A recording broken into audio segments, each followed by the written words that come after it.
Humorous story. Story 1. You're the 8. Joe was going into his usual bar before lunch when he saw a poorly dressed man fishing in a small pool of rainwater about 5 centimetres deep outside it. Joe stopped and watched the man for a few minutes. He saw that most of the people who passed him by believed he must be rather mad. Joe pitied the man, so after a few minutes he went up to him and said kindly, "Hello, would you like to come into the bar and have a drink with me?" The fisherman was delighted to accept his offer, and the two went into the bar together. Joe bought the man a few drinks and finally said to him, "You've been fishing outside here, haven't you? How many did you manage to catch this morning, if I may ask?" "You're the 8, the fisherman answered merrily. New words. A pool of rainwater. Centimetre. Poorly dressed. Mad. Merrily. To pass by. To pity. To accept an offer. Story 2. I'm his father. A lot of boys and girls in Western countries are wearing the same kinds of clothes, and many of them have long hair, so it's often difficult to tell whether they are boys or girls. One day, an old gentleman went for a walk in a park in Washington, and when he was standing on the other side of the pond, "My goodness," the old man said to the person who was sitting next to him on the bench. "Do you see that person with loose pants and long hair? Is it a boy or a girl?" "A girl," said his neighbour. "She's my daughter." "Oh," the gentleman said quickly. "Please forgive me. I didn't know that you were her mother." "I'm not," said the other person. "I'm her father." New words. Pants. Bench. Loose. Weather. My goodness. Next to. To forgive, forgave, or forgiven. Story 3. I thought you called the next student.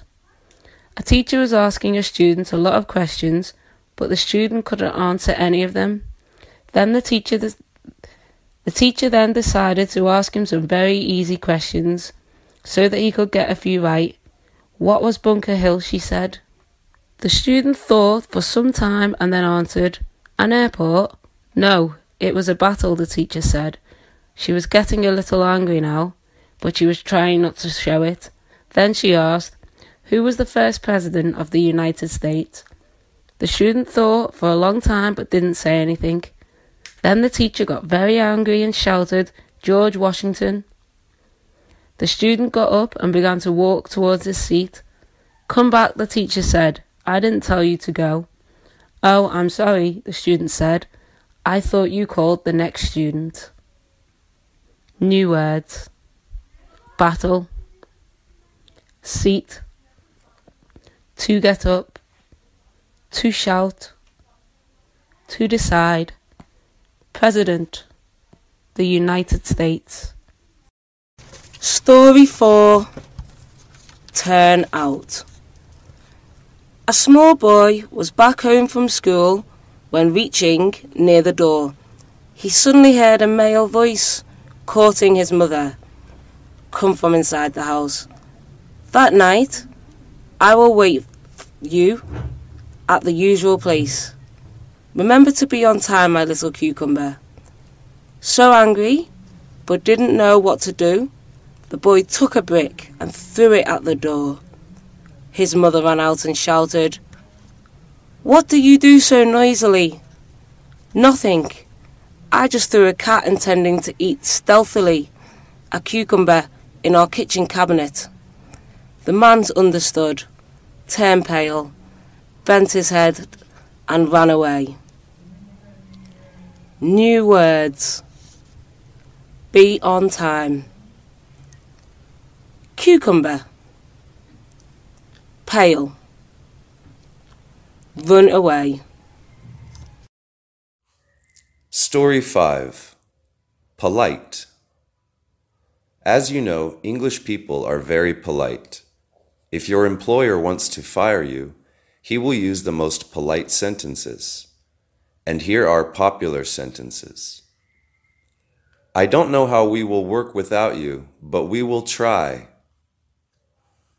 I will tell everybody that you left the job because of your illness, but in fact, I was taken ill with you. You are not irresponsible.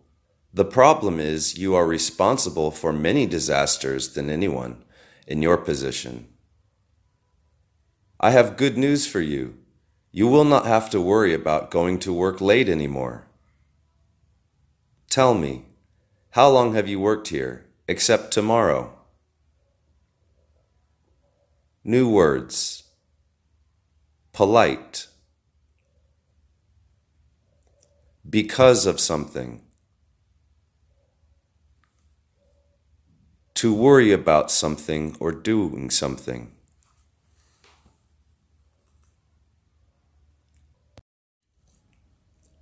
Story 6. Clever. Whenever the neighbor came to Bob's house, Bob knew that he was going to borrow something. Once, seeing the neighbor outside of the house, Bob told his mother, "You know, he is going to borrow something. Let me make him stop borrowing again." The neighbor reached the door and said, "Bob, do you use the grass cutter or the mop today?" "I am afraid," Bob said, "I need both today." "Oh," the neighbor laughed. "That means you will not be able to play tennis today. So let me borrow your tennis racket." New words. Neighbor. To borrow.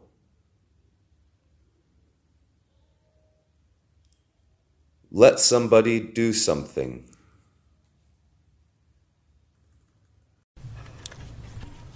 Story 7. She's already swallowed them. A busy mother asked their young son to take his baby sister out into the garden and look after her for half an hour while she was doing some work in the house. The boy took the baby out, and they seemed to be playing quite happily when suddenly the mother heard the baby begin to cry. So she shouted to her son, "Bill, what's the matter with Susan? Why's she crying?" "Because she wants my marbles," answered Billy. "Well, let her play with them for a few minutes, if it will stop her crying," said the mother patiently. "I must finish this book, and she be in my way here, because she wants to keep them," answered Billy. "No, she doesn't," the mother said. "She's only a baby. She's too young to understand anything like that." "But I know she wants to keep them," answered Billy. "She's already swallowed 2 of them." New words. Marble. Patiently. To be in someone's way. To swallow. To look after. To cry. Story 8. They won't play the trick on me anymore. William Henry Harrison, the 9th President of the United States, like so many other early American presidents, Harrison was born in a small town. As a boy, he was quiet and bashful. In fact, he was so quiet that everyone thought that perhaps he was stupid. The people of the town therefore liked to play tricks on him.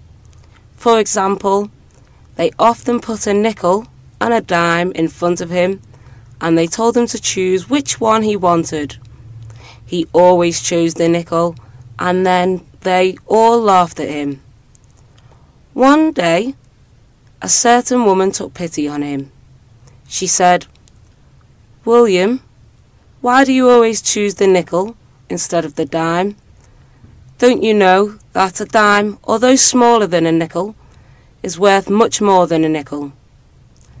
"Certainly I know it," William answered slowly. "But if I choose the dime, they won't play the trick on me anymore." New words. William Henry Harrison. Nickel. Dime. Stupid. Bashful. To play tricks on someone. For example, for instance. To have. To take pity on someone. Story 9. What did I leave behind? 6 people were traveling in a compartment on a train. 5 of them were quiet and well-behaved, but the 6th was a rude young man who was causing a lot of trouble to the other passengers. At last, this young man got out at a station with his 2 heavy bags. None of the other passengers helped him, but one of them waited until the rude young man was very far away, and then opened the window and shouted to him, "You left something behind in the compartment." Then he closed the window again. The young man turned around and hurried back with his 2 bags. He was very tired when he arrived, but he shouted through the window, "What did I leave behind?" As the train began to move again, the passenger who had called him back opened the window and said, "A very bad impression." New words. Impression. Rude. Compartment. To behave. Passenger. You left something behind. Story 10. Story 10. An Ignorant Husband.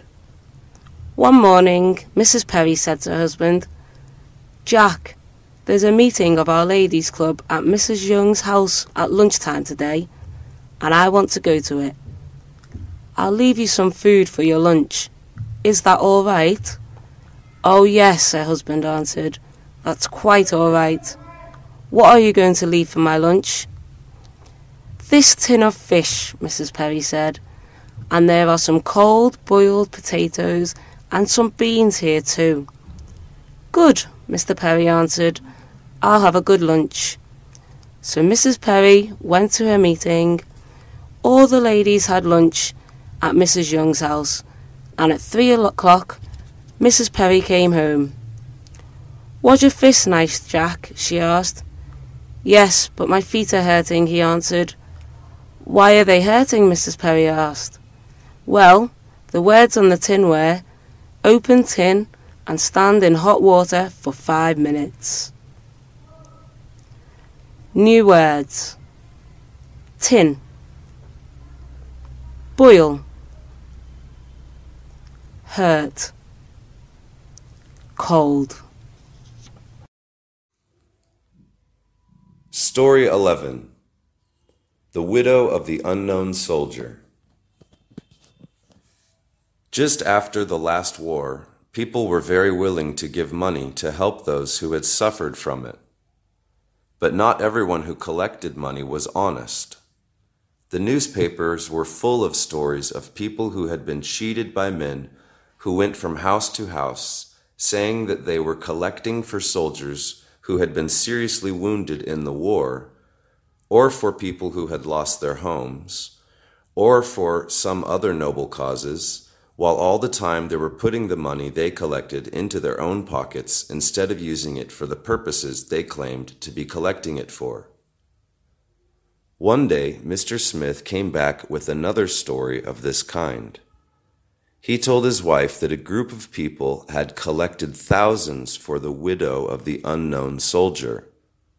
Then someone had written to the papers about it, and they had written articles to warn other people. Mr. Smith said that he and his friends at the office had had a good laugh about the story which they had read in the newspaper.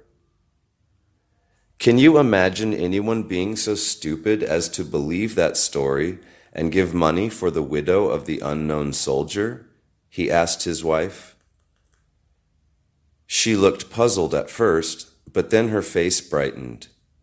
"Oh, yes, I see now," she answered. "Of course, the government pays the widow of the unknown soldier." New words. War, suffer, cheat, noble, warn, imagine.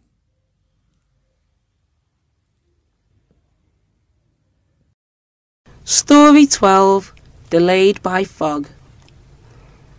At the entrance to a big office in London, there was a book which all employees had to sign when they arrived each morning. At 9 o'clock, the manager's secretary, who lived in a small flat above the office, had to draw a red line under the last name in the book, and anyone who came after that had to explain why he was late. Whenever there was a thick fog in the city, the first person who arrived late usually wrote, "Delayed by fog," under the red line in the book, and then everybody else who came after that just put "Ditto" underneath. But one foggy morning, the first man who arrived late wrote, "My wife had a baby early this morning," instead of "Delayed by fog" under the red line in the book. 20 or 30 people who came after him put "Ditto" underneath this as usual. New words. Entrance, employee, sign, ditto,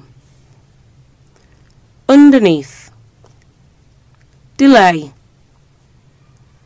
fog. Story 13, A Perfidious Neighbour. It was Jimmy's birthday, and he was 5 years old. He got quite a lot of nice birthday presents from his family, and one of them was a beautiful big drum. "Who gave him those things?" Jimmy's father said when he saw it. "His grandfather did," answered Jimmy's mother. "Oh," said Jimmy's father. Of course Jimmy liked his drum very much. He made a terrible noise with it, but his mother did not mind. His father was working during the day, and Jimmy was in bed when he got home in the evening, so he did not hear the noise. One of the neighbours did not like the noise at all.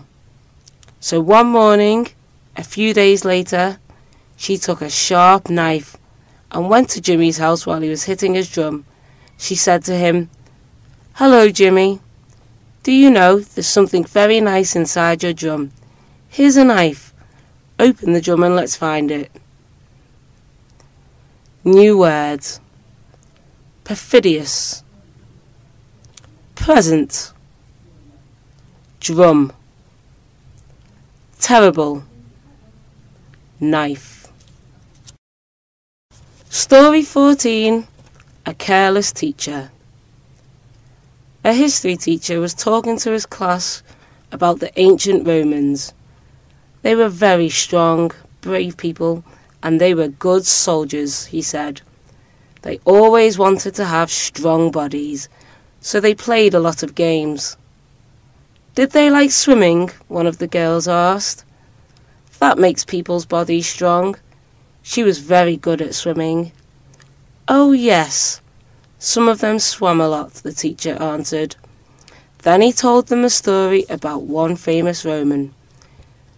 There was a big, wide river in the middle of Rome, he said.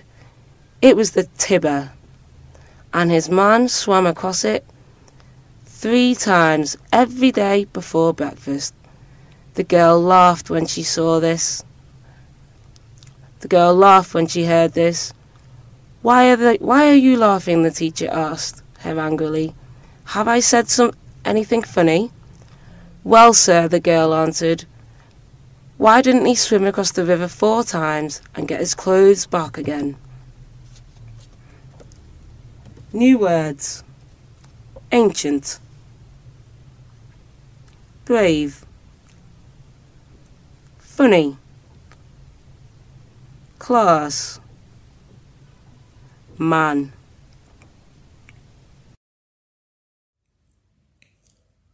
Story 15. A Mean Neighbor. Mick lived in the country, and he had quite a big garden. He grew vegetables, and he had some nice fat chickens too. He sold the eggs and the meat and got quite a lot of money for them. His neighbor had a big garden too, and he also had vegetables and nice fat chickens in it. There was a wire fence between the gardens, but it was very old, and the chickens often found holes in it and went through. Now Mick wanted a new fence between his garden and his neighbor's, so Mr. Brown came to build it. Mick said to him, Please make the fence out of strong wood, and I want a hole in it. Make it big enough for my chickens to get into my neighbor's garden and eat his vegetables, but too small for his to get into mine and eat mine. New words. Mean. Fence. Vegetable. Hole. Wire. Story 16. An Intelligent Thief. Mr. Gray had a nice shop in the main street of a small town. He sold jewellery, watches, clocks, and other things like those. All went well for some years, and then Mr. Gray's shop was broken into at night, twice in 1 month, and a lot of jewellery was stolen each time. The police had still not managed to catch the thief 3 weeks later, so Mr. Gray decided that he would try to do something about it. He therefore bought a camera, fixed it in his shop, so that it would photograph anyone who broke in at night, and put some very cheap jewellery in front of it for the thief. A few nights later, the thief did come again, but he did not touch any of the cheap jewellery that Mr. Gray had put in front of him. He took the camera. It was worth £150. New words. Watch. Clock. Twice. Manage. Fix. Worth.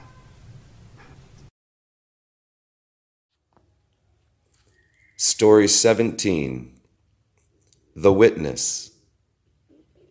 Mr. Johnson was a rich old man.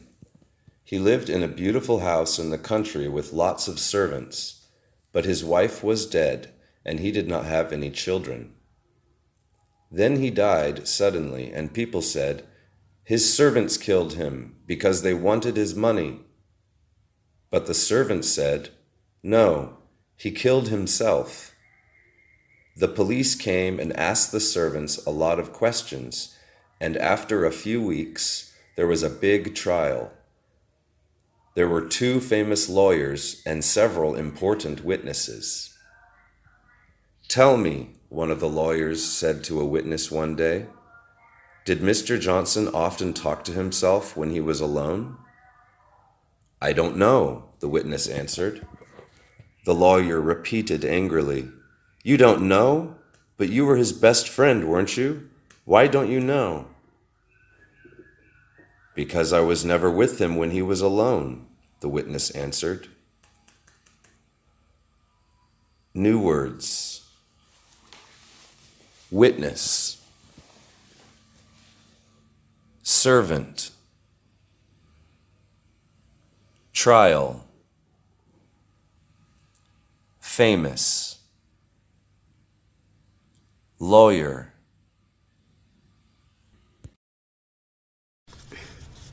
Story 18, A Foolish Lady.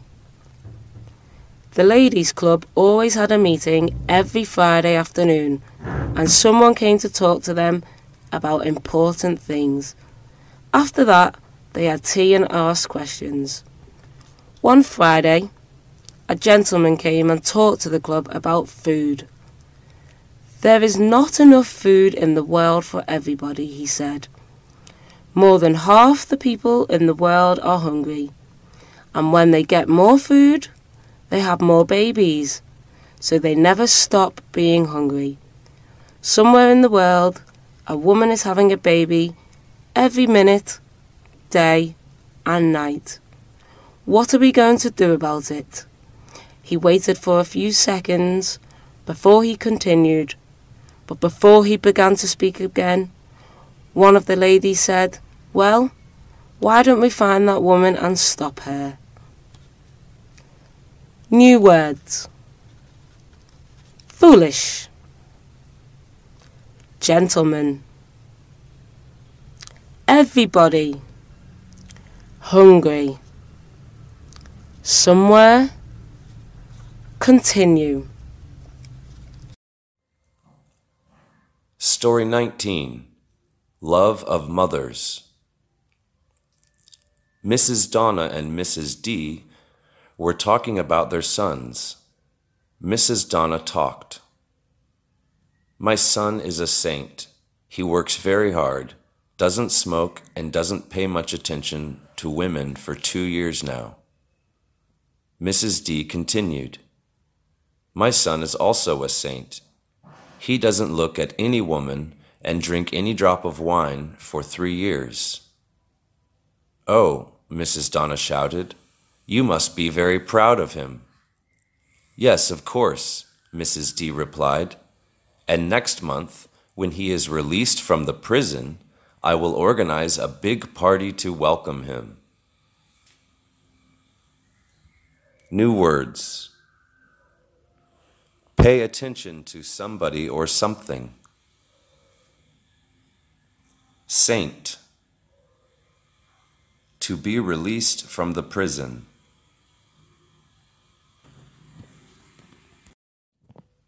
Story 20. Foresee.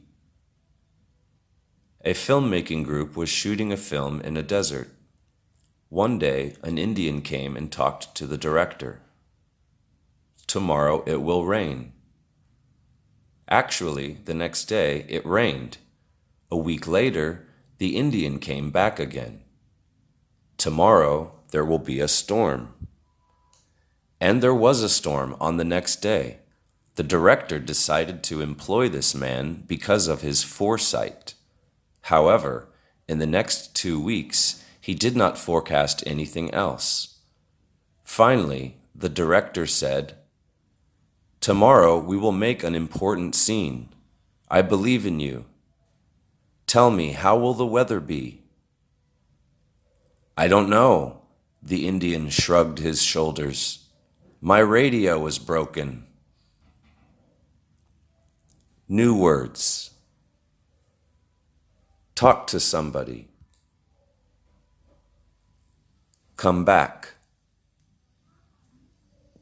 Decide to do something.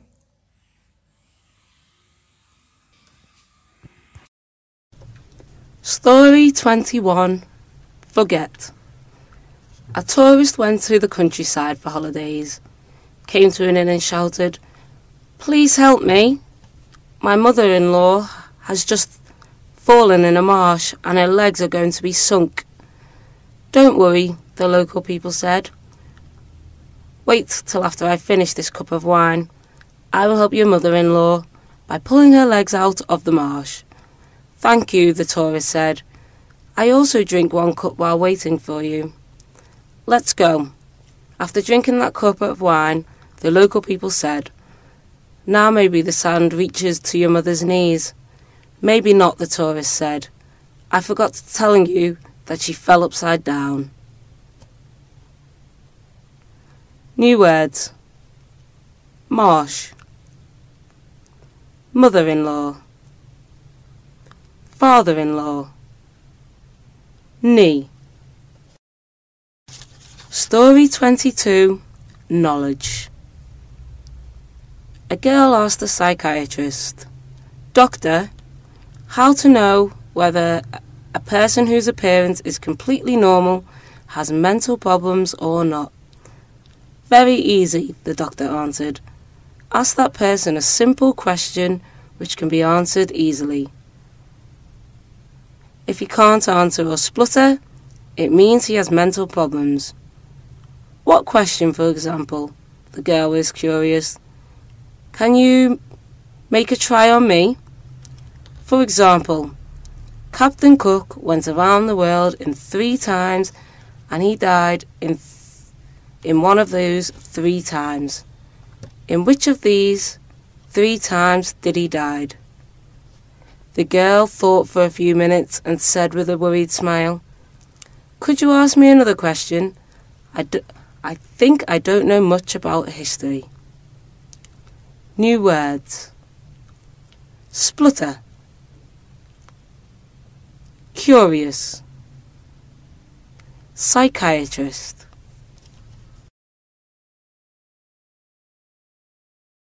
Story 23. High Class. Mr. Green was illiterate, but very hard-working. He founded his own private company and became rich. However, because he was so busy and had no time for learning, in his bank account he often signed XX. 1 X replaced for his surname and 1 X replaced for his last name. One day, a bank official phoned and invited him to go to the bank. "What happened?" Mr. Green was a little bit worried. "We just want to assure that this sign is yours," the official said. The cheque was signed with 3, not 2 letters, X as usual. Mr. Green was a little shy. "My wife said that now I'm high class, so besides my surname, I must have a middle name."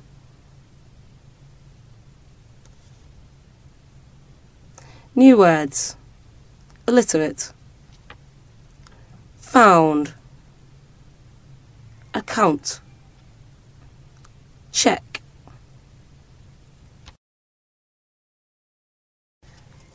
Story 24. Who is better? The American intended to bring the first man to the moon. An old islander was watching the live show of that event on television at the bar. There was also an English there.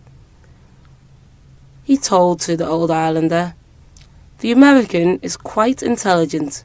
The distance from the earth to the moon is very, very far." "Oh, that doesn't matter," the islander answered. "We are going to bring 1 man to the sun in a few months." The English was surprised, "But the sun is very hot." The islander laughed and answered, "We are not stupid, you know. We won't go in the daytime, but in the nighttime, of course."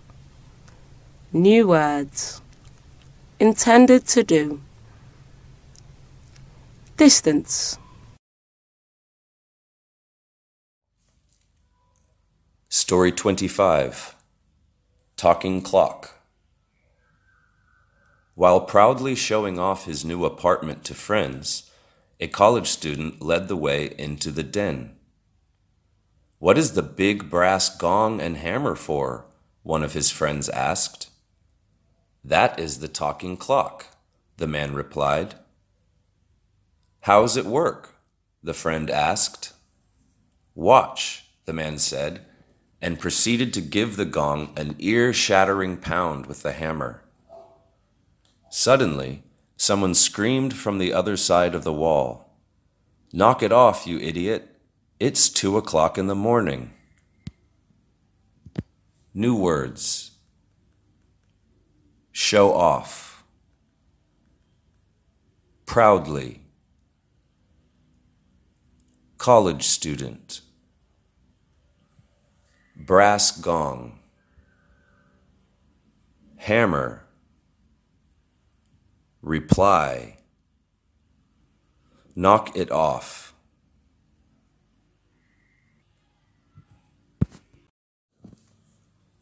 Story 26. Bad Memory. Greg and his girlfriend were on the street when he met a friend. That friend asked him whether his memory was recovered. "Yes, of course," Greg answered happily. "I was treated by all methods. Now I am fine." "That's great. What is the name of the hospital where you were treated?" Greg couldn't remember anything. After a long time thinking, suddenly, he smiled and asked his friend, "Hey, what is the name of the flower having a long stalk, sweet smell, and a lot of thorns?"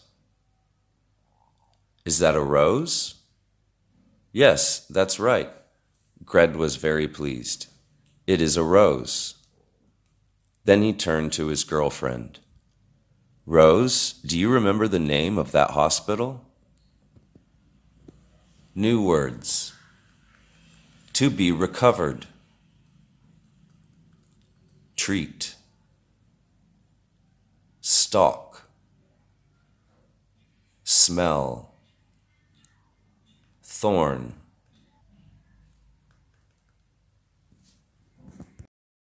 Story 27. Use your own handkerchief. One morning, a London boy was sitting on the bus on his way to school.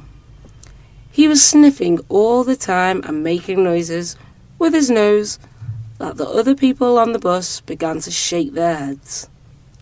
At last, an old man who was sitting next to him said, "Little boy, have you got a handkerchief?"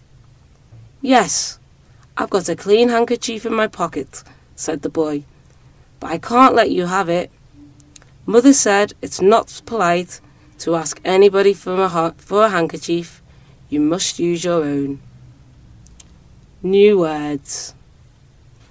Handkerchief. Pocket. Polite. To sniff. Such. That. To shake, shook, shaken. To shake one's head. Story 28. Turn back and go about 9 miles. Pat Hogan was travelling around the country in his car. One evening, he was driving along a road and looking for a small hotel when he saw an old man at the side of the road. He stopped his car and said to the man, "I want to go to the Sun Hotel. Do you know it?" "Yes," the old man answered. "I'll show you the way." He got into Pat's car, and they drove for about 12 miles. When they came to a small house, the old man said, "Stop here."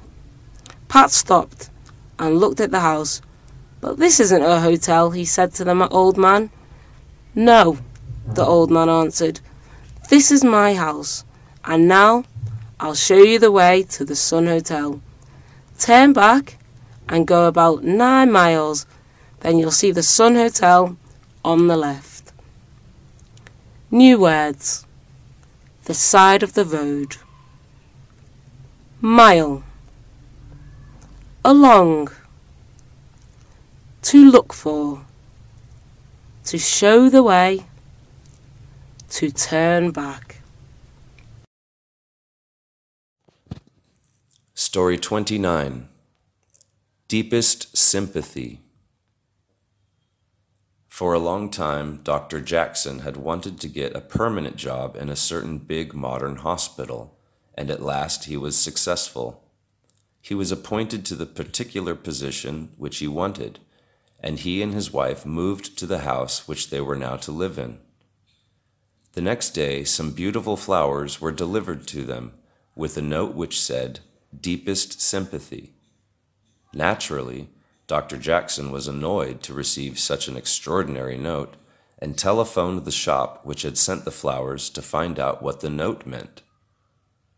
When the owner of the shop heard what had happened, he apologized to Dr. Jackson for having made the mistake. "But what really worries me much more," he added, "is that the flowers which ought to have gone to you were sent to a funeral with a card which said, 'Congratulations on your new position.'" New words. A permanent job. Position. Funeral. Congratulation. Certain. To be appointed to. Annoyed. Extraordinary. To apologize to somebody for something. Ought to have, should have. Story 30.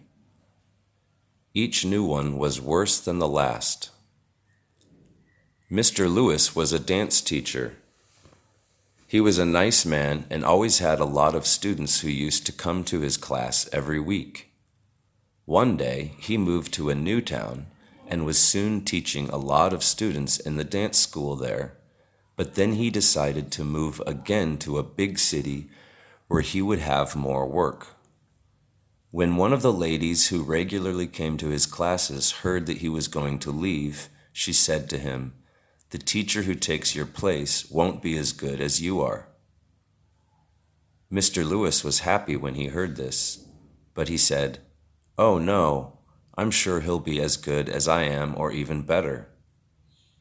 The lady said, "No, 5 teachers have come and gone while I've been here, and each new one was worse than the last." New words. Regularly. To hear, heard. Used to. To take somebody's place. Good, better, best. Bad, worse, worst.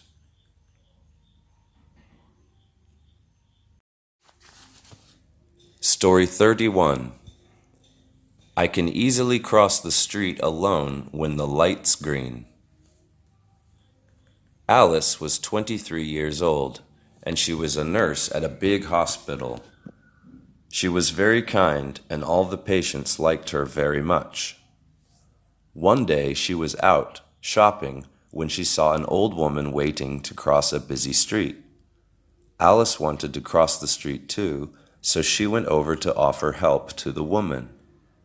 When Alice was near her, she suddenly laughed and said, "Mrs. Herman, you were my patient in the hospital last year." Mrs. Herman was very happy to see her. "I will help you cross the street, Mrs. Herman," Alice said. "Oh, thank you very much, Alice," Mrs. Herman said, and stepped forward. "No, no, Mrs. Herman," Alice said quickly. "Wait, the light is still red." "Oh," Mrs. Herman answered when she stepped back. "I can easily cross the street by myself when the light is green." New words. Patient. Suddenly. Pleased. To cross a busy street.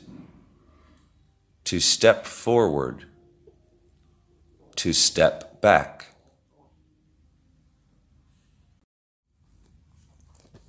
Story 32. I don't see the word not. Old Mr. Black loved shooting bears, but his eyes were not good anymore. Several times he nearly shot people instead of bears, so his friends were always very careful when they went out shooting with him. One day, a young friend of his wanted to have a joke. So he got a big piece of white paper and wrote on it in very big letters, I am not a bear. Then he tied it to his back and went off. His friends saw it and laughed a lot. But it did not save him. After a few minutes, Mr. Black shot at him and knocked his hat off. The young man was frightened and angry. Didn't you see this piece of paper? He shouted to Mr. Black. Yes, I did, said Mr. Black. Then he went nearer, looked carefully at the paper and said, Oh, I am very sorry. I didn't see the word not. New words. To save. To write in big letters. To tie something to something. To knock something off. To shoot, shot. Bear. Frightened. Story 33. Because of an emergency. Mr. Smith left his car outside his apartment one night, as usual. But when he came down the next morning to go to his office, he noticed that the car wasn't there anymore. He called the police and told them what had happened, but they said that they would try to find the car. When Mr. Smith came home from his office that evening, the car was back again in its usual place in front of his house. He examined it carefully to see whether it had been damaged and found 2 theatre tickets on one side of the seat and a letter which said, We're very sorry. We took your car because of an emergency. Mr. and Mrs. Smith went to the theatre with the 2 tickets the next night and enjoyed themselves very much. When they got home, they found that the thieves had taken almost everything they had in their apartment. New words. To discover. To examine. To damage. Apartment. As usual. Emergency. Story 34. No smoking. Mrs. Green was the manager of a large company, and she frequently had to have meetings with other business people in a room in her building. She didn't smoke at all, but many of the other people at the meetings did, so she often found the air during the meetings terrible. One day, after an hour, her throat and her eyes were sore, and she was coughing a lot. So she called a big air conditioning company and asked them to work out how much it would cost to keep the air of the meeting room in her building really clean. After a few days, the air conditioning company sent in estimates for Mrs. Green to choose from. One estimate was for $5,000 to put in new air conditioning. The other was for $5 for a sign which said, No smoking. New words. Throat. estimate, air conditioning. Saw, frequently. To cough. To choose, chose, chosen. Story 35. Give and take. One of Nasruddin's friends loved money very much and never gave anything to anybody. Soon he became rich. One day he was walking near the river with his friends when he slipped and fell in. His friends ran to help him, and one of them knelt on the ground, held out his hand and said, "Give me your hand, and I will pull you out." The rich man's head went under the water and came up again, but he did not give his friend his hand. Again, another of his friends tried, but again the same thing happened. Then Nasruddin said, "Take my hand, and I will pull you out." The rich man took his hand, and Nasruddin pulled him out of the water. "You don't know our friend very well," he said to the others. "When you say, 'Give' to him, he does nothing.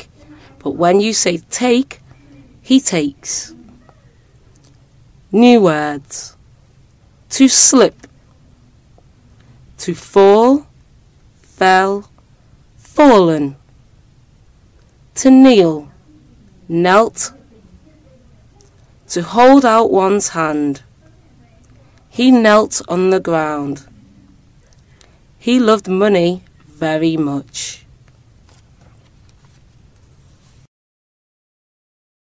Story 36.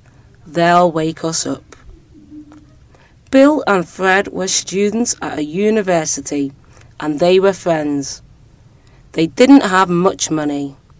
So when it was time for their summer vacation, Bill said, "Let's take our vacation in a trailer, Fred. It's cheaper than a hotel. I can borrow my father's." Trailer. Fred was very happy. So they got into the trailer and began their vacation. "That's all right, Bill," Fred said. "I'll put these small pieces of bread on the roof of the trailer tonight, and they'll wake us up in the morning." Bill was very surprised, but he didn't say anything. Fred was right. As soon as it began to get light, small birds came down to eat the bread, and their nose on the roof of the trailer woke Bill and Fred up very quickly. New words. A permanent job. Vacation. Trailer. To borrow. Roof. Noise. A piece of bread. Story 37. Old People's Illness. An old couple were waiting to see a doctor. The man was called first. After being examined, he was led back to the waiting room. Then the old woman was invited. The doctor said, "Before examining you, I would like to inform you about your husband's illness." "Oh, isn't it about his headache? I told him not to work so hard." "No, his health is good, but my concern is about his nerves." "What do you mean?" I asked him how he feels. He answered that he felt very wonderful. Then he told me that when he woke up, he went into the bathroom, he opened the door, and God turned the light on for him. After cleaning his face, he went out, closed the door, and God turned the light off for him. "Oh my God, that old idiotic man slipped into the fridge again," the old woman shouted. New words. To invite. To wake up. To inform. Story 38. Give up drinking. A man walked into a pub and ordered 2 glasses of wine. A waiter asked, "Sir, why don't you order one by one? One for me and one for my friend, who is seriously ill in the hospital. I drink for him." On the next day, that man came to the pub again and ordered, "Give me 1 glass of wine." The waiter wanted to be very friendly with the customer and win his heart. "Please accept my condolence, your friend." "Impudent!" The waiter immediately said sorry and then asked in a low voice, "Why do you just order 1 glass?" "I gave up drinking," the man answered satisfyingly. New words. Give up. To order. To want to do something. Condolence. Impudent.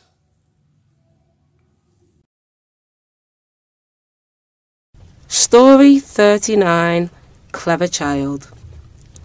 Bill and Marla quarrelled, but they didn't want to let their 10-year-old son listen to it. So they asked him to go out on the balcony and said, "You stand here and inform us what was happening in our neighbours." The boy stood on the balcony and started to report. "A driver stops in front of our neighbour's door. An ambulance passes. Mr. and Mrs. Anderson are also quarrelling." Bill and Marla were startled, stopped quarrelling, and turned to ask the son, "Why do you know that they're quarrelling?" "Because Tom, their son, is also standing on their balcony." New words. Ask. To inform. Start to do. Story 40. So stubborn. Little Johnny didn't want to eat anything. His mother was so afraid that she took him to the psychology doctor. The doctor tried many ways, but still didn't get any results. At last the doctor asked, "All right, what do you want to eat?" "Pest," he answered. Thought that it was a good treatment method, the doctor required a nurse to bring a full cup of pests. "Here you are," the doctor said to Johnny, "but I want a fried one." The nurse made fried pests. Then Johnny gave one requirement. "I just need 1 pest." So 1 pest was left on a dish. Johnny continued, "The doctor must eat half of his pest." The doctor tried all his best to swallow half of the pest, and gave the left half to Johnny. Johnny shouted, "I don't eat. You already ate 1/2 of the pest. That is the half I want to eat." New words. Take. Psychology. Result. To swallow. Story 41. Stories of 2 notes. A U.S. $1 note met a U.S. $20 note. The U.S. $1 note asked, "Hey, my friend, where have you been since our last meeting?" "Oh, I have been in a lot of places. Casinos, coffee shops, horse races. I am just back from traveling in Europe, and now I'm in America. And you?" "You know already. I have traveled in charity boxes, churches, and orphanages, the U.S. $1 note complained. New words: casino, horse race, travel, charity box, orphanage. Story 42. Not sympathise. In 10 years, John was always at work at 8 a.m. and never late. So one day, it was 8 a.m. and John still wasn't at his office. The whole office stopped working, including the boss. Everyone, all was very impatient. At last, 9 a.m., John appeared with dirty clothes and a bruised face. He hurriedly said sorry. I fell from the 3rd floor to the 1st floor. To fall from the 3rd floor to the 1st floor needs 1 hour, John? The boss frowned. New words. To be late. Stop doing. Appear. Fell. Story 43. Look carefully. In photo shops, if photos were not developed well, customers would not have to pay. Once, a man came to take his developed photos, but in his photo pack he wrote, "Not have to pay. All photos are developed badly." But when he opened his pack, he looked very happy. One staff asked him to show him his photos, and she saw that they were photos with very strange colours and dots. Nothing else. "I am sorry," the staff said politely. "No, these photos are very good," the man smiled. I am a microbiologist, and here are my photos of microbes. New words. Develop. Customer. Open. Staff. Dot. Microbiologist. Story 44. Misunderstand. Little John's birthday party was held in the underground floor of the house. When he unwrapped his mother was very surprised because all presents from 8 neighbours' boys were long-sleeved shirts. After that, once she went to a neighbour's house, told about that story and asked whether they had arranged between neighbours.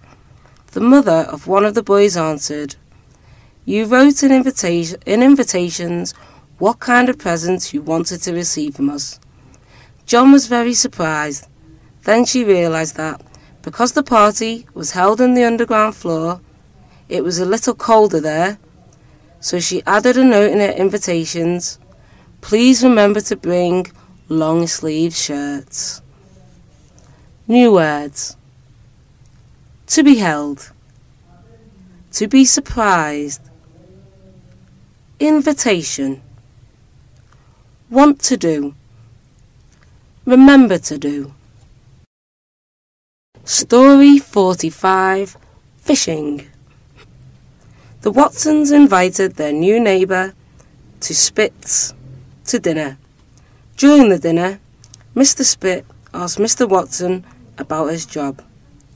Mr. Watson's 4-year-old son quickly answered, "My father's job is fishing."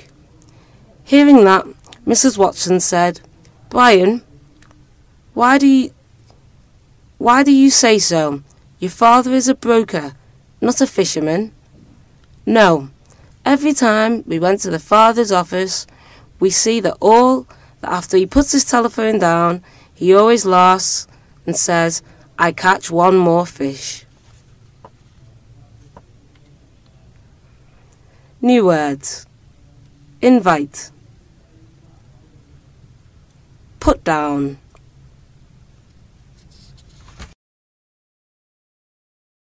Story 46, Fall.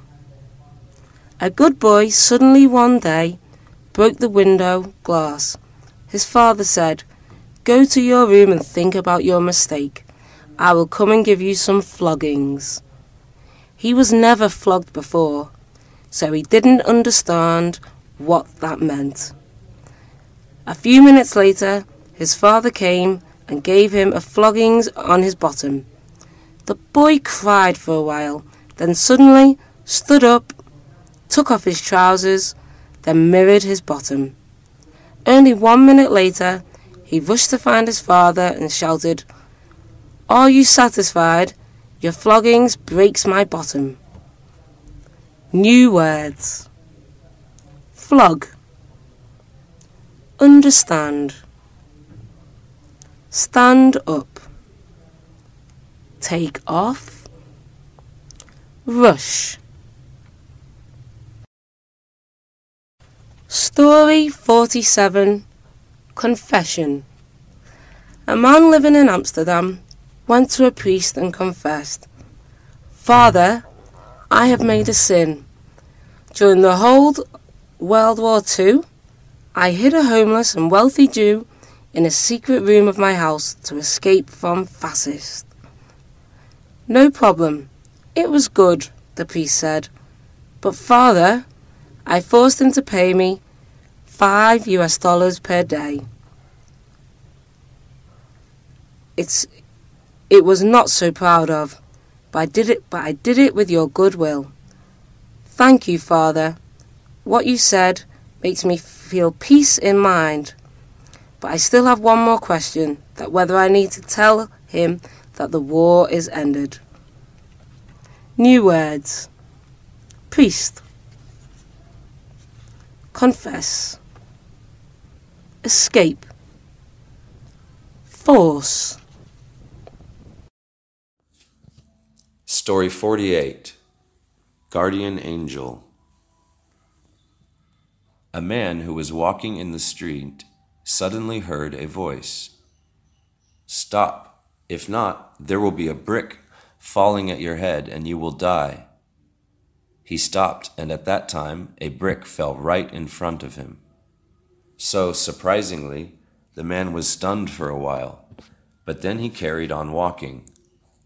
A few minutes later, while he was crossing the road, the strange voice came again. "Stop. If not, a car will pass and hit you." He did as told, and at that time a car made a turn near him and almost hit him. So embarrassed, he shouted, "Who are you? Where are you?" "I am your guardian angel," the voice answered. "So," the man angrily asked, "where were you on the day I got married?" New words. Carry on doing something. Strange. Shout. Story 49, Mother's Word. Helen lived with her elder sister Mary. Both of them were over 74, single. They had a car. They rarely went out. When they went out, Mary always had to drive because her eyes were better than Helen's. One day, at the weekend, they went to a big town to have a look at something they had seen on advertisements in the newspaper. Both of them had never came to that town before. They drove following the stream of cars. Suddenly, they turned right to a street where cars were prohibited. A policeman at the corner whistled to stop the car, but Mary didn't stop, so he drove his motorbike to follow them. After making them stop, he said, "Didn't you hear my whistling?" Miss Mary admitted their mistake politely. "Yes, I did hear it, but at that time I remembered my mum's word. When a man whistles, don't stop. New words. Advertisement. Stream. Prohibit. Whistle. Admit. Story 50. Dotage. 3 old women were talking about dotage. One said, "Sometimes I hold a little of butter, but I forget what I intend to do, making a cake or putting it in the fridge." The second said, "Sometimes I stand in a stair, but forget I'm going up or down." The last continued, "Fortunately, I haven't got dotage." After she knocked on the table and said at the same time, "What kind of sound is that? Maybe there is someone knocking at the door. Let me open." New words.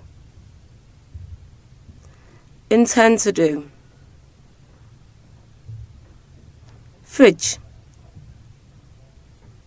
Stare. Dotage. Story 51. Mistake. A middle-aged woman had a heartache and was taken into the hospital. When she was about to die, she met God, and He told her that she still continued to be alive for 43 years, 2 months, and 8 days more. When she recovered, she knew that she would live for a long time, so she decided to stay at the hospital and took a beauty surgery to reform her face, tattoo her eyes and lips, dye her hair, in order to enjoy her left days. After the surgery, she was discharged from the hospital. When she passed across the street, she was hit by a car and died. In front of God, she complained, "I think you told me that I would continue to live for over 40 years more." "I am sorry, I didn't realize you," God answered. New words. Heartache. To be about to do something. Continue to do something. Recover. Decide. Decide to do something. Story 52. A strange funeral. A woman was drinking tea while suddenly she saw a strange funeral passing. Leading was a black hearse, and another followed 50 meters after. Following the second one was a widow with a big dog. After her, there were about 200 women lining up in rows. So curious, the woman came to the widow and asked, "I am so regretted for your sadness, and I'm very sorry for me annoying you at this moment, but I haven't seen such a funeral. Whose funeral is this?" The widow answered, "The first hearse is my husband." "What happened with your husband?" "My dog attacked and killed him," she answered. "What about the second?" "It is my mother-in-law's. She tried to help her son and was also killed." 1 minute of sympathy passed. "Can I borrow the dog?" Stand in the row. New words. Funeral. Widow. Curious. Try to do.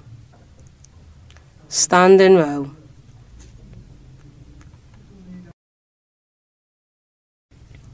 Story 53. Wish. A couple went to a lake where native people talked that if a person dropped a penny into it, then made a wish, the wish would come true. The young man dropped the penny and wished secretly. The girl thought that she herself should do the same, so she also dropped the penny. However, she slipped, fell into the lake, and got completely wet. The young man turned away and mumbled, "What a pathetic lake. My wish comes true immediately." New words. Drop, slip, lake, turn away. Story 54, Have Not Found. Two American tourists, one man and one woman, were travelling in the Arabian region. Arabian people come to them and asked the man, "Is this your girlfriend?" "Yes, I will give you 100 camels to exchange for her." "She is not good for exchange," he replied, after thought. After the Arabian man left, the girl asked his boyfriend, "Why did you have to think for a while before answering him?" "I tried to find out a way to bring these 100 camels back, but I hadn't found it." New words. Tourist, camels, find out. Story 55. 7 Apologies. A woman with her 7 children, including both girls and boys, went to Social Mutual Help Organization to ask for relief with the reason that her husband had let the family down and hadn't come home to take care of his children. So she had to bring them up by herself for over 8 years. "You said that your husband has let your family down for over 8 years, but why are none of your children reaches the age of 8? The social worker asked. The woman's face turned red and she said softly, "Oh, each year he came back once to apologize." New words. Take care. Bring up. Turn. Come back. Story 56, Not Willing to Go Without Food. The Jew has a Yom Kippur festival, and to their customs, on that festival, everyone must not eat or drink anything in 25 hours. The festival started from morning. At noon, Greg, a little boy, ran to his father. "Father, I know we must resist eating and drinking, but please, allow me to drink something." "No," his father said, "we are the Jew. We must keep the custom." "Oh," Greg moaned, "if not, I will be unconscious because of thirst." He groaned for a while and gradually went to prostrate. His father was so frightened that he reluctantly gave him a cup of water. After drinking that cup of water, Greg became well again. He ran away and talked to himself. "So tried.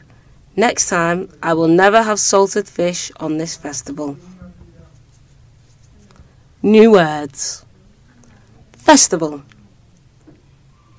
Eat. Drink. Allow to do. Story 57, Precision. A professor, in a practice medical lesson, took a glass of some kind of yellow liquid and told his students, "This is an example of urine. If you want to become a doctor, you have to feel precisely both its smell and taste. Then he dipped his finger in that liquid and tasted. The whole class was completely shocked.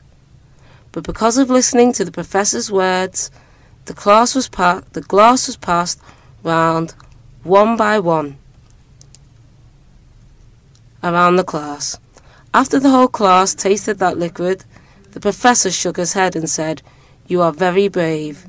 But if you paid attention, you would see that I dipped my forefinger in the liquid, put my middle finger into my mouth. But don't worry, it is a mixed solution." New words. New words. Practice.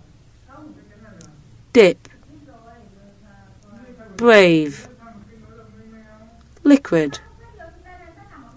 Taste. Story 58. Do It Again.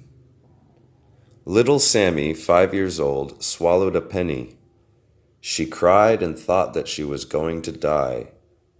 How her parents comfort her was impossible. To make her become calm, her father took another penny, hid in his hand, and pretended that he had taken it from Sammy's ear. He said, "Okay, I took it." Sammy became very glad, and very quickly she grabbed the penny on her father's hand, swallowed it, and happily asked, "Father, do it again." New words. Swallow. Die. Make somebody become calm.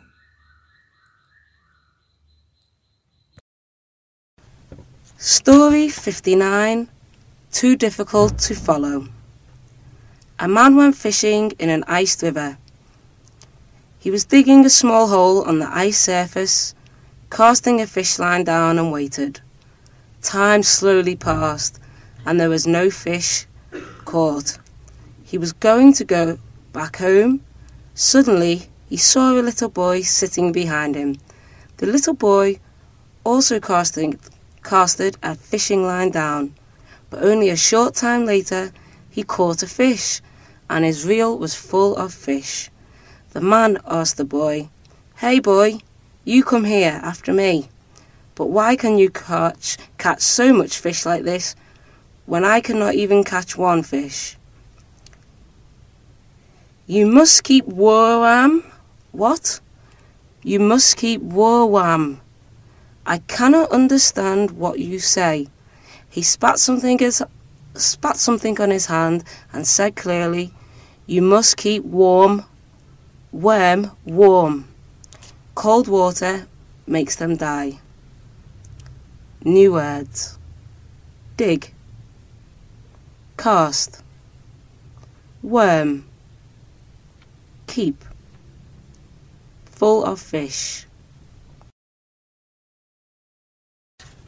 Story 60. Mad Men. Shaky went to see a mental doctor. Once, while I was lying in my bed, I felt there was someone lying under my bed. But when I was lying under my bed, I felt there was someone lying in my bed, so I couldn't sleep. Save me. If not, I will die. Come here 3 times a week. I am sure that you will be okay after 1 year. How much do I have to pay you? $100 each time. 6 months later, the doctor asked Shaky, when suddenly met him in the street, "Why don't you continue to see me with $100 each time? A carpenter has helped me with only $10. A carpenter? How?" Very simple. Very simple. He just cut 4 legs off my bed. New words. Mental doctor. Pay. Carpenter. Story 61. Still green. A newly graduated work in a mental hospital. He saw a patient continuously could climb into a tree and jump down, then climb again and jump. So surprised, he asked, "Hey, what are you doing?" "I am playing ripe fruit game. I am a fruit, and when I am ripe, I will drop from the tree to the ground." Seeing that the patient had a good awareness of the thing, so the doctor was very eagerly took part in the game. While being in the tree, he heard the patient shouted loudly, "Fruit is ripe, drop." Then the patient released himself to fall down. "So afraid," the doctor said, "but I am still green, not ripe, can't drop." Patient standing below shouted, "Still green, throw at it and make it drop," then continuously threw rocks at him. New words. Graduate. Mental hospital. Jump down. Patient. Drop. Story 62. Humour sayings. Beauty invites thieves, come more quickly than diamond and gold. Old cat likes small mouse, old man likes little girl. Talent is like a knife, we can use it to cut or to be cut, depending on whether we hold it at its handle or its blade. Old people's advice shines brightly, but not warm like winter's sun. One people can hide everything except two things, drunk and love. Open your eyes before marriage, then close them after that. Love, a burden that two hearts together carry evenly is happily, but nobody can carry it alone for a long time. New word. Humour. Beauty. Diamond. Gold. Depend. Story 63. An absent-minded man. Len and Jim worked for the same company. One day, Len lent him $20, but then Jim left his old job and went to work in another town without paying Len back his $20. Len did not see Jim for a year, and then he heard from another friend that Jim was in town and staying at the Central Hotel. So he went to see him there late in the evening. He found out the number of Jim's room from the clerk at the desk downstairs and went up to find him. When he got to the room, he saw Jim's shoes outside the door. There was no answer. He knocked again. Then he said, "I know you're in, Jim. Your shoes are out here." "I went out in my slippers," answered a voice from inside the room. New words. Desk. Downstairs. Slippers. Room. Outside. Story 64. A Wonderful Husband. Elizabeth was a very pretty girl, and her parents were rich. Quite a lot of the young men in the town wanted to marry her, but she was not satisfied with any of them. One evening, one of the handsomest of young men who wanted to marry Elizabeth came to visit her in her parents' house and asked her to become his wife. She answered, "No, William, I won't marry you. I want to marry a man who is famous, who can play music, sing and dance very well, who can tell really interesting stories, who does not smoke or drink, who stays at home in the evenings, and who stops talking when I am tired of listening." The young man got up, took his coat, and went to the door. "But Elizabeth, it isn't a young man you're looking for, it's a television set." New word. Rich. Satisfy. Girl. Play. Young. Tell me when. Okay. Story 65. Old husband, young wife. When Nasruddin's first wife died, he married again. His second wife was much younger than he was, and they often quarrelled. One evening, when Nasruddin came home very late, his wife said to him, "I cooked your dinner 2 hours ago.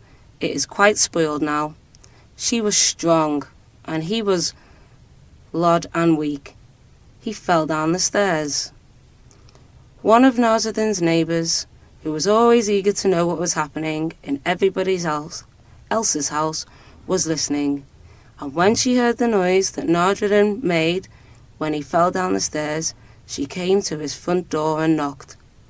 "What has happened?" she said. "My coat fell down the stairs," he answered. "But a coat would not make so much noise," the neighbour said. "Of course it would," answered Nasruddin, "if I was inside it." New word. First. Second. Happen. Quarrel. Spoil. Eager. Story 66. A careful manager. A clerk who worked in a small office in a factory discovered that there were so many files in his room that there was no room for any more. Also, each file was so full that it was impossible to add any more papers to it. Well, he thought, and then decided to send a note to his manager explaining what had happened and asking for his permission to go through the old files and take out and destroy all letters which were no longer of any use. The next day, he received a note from the manager in answer to this.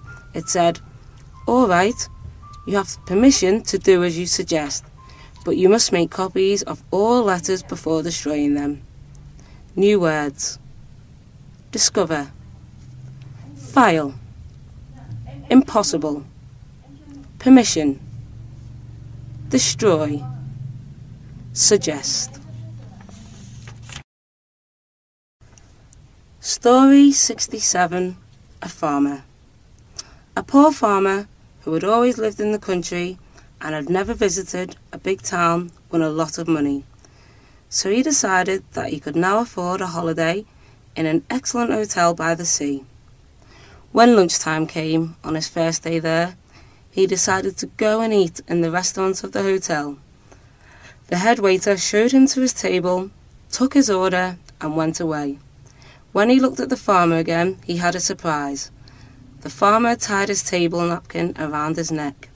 The head waiter was very annoyed at this and immediately told one of the other waiters in the restaurant to go to the man and inform him, without being in any way insulting, that people did not do such a thing in restaurants of this quality. The waiter went to the farmer and said in a friendly voice, "Good morning, sir. Would you like a shave or a haircut?" New words. Town. Afford. Excellent. Napkin. Immediately. Insulting. Shave.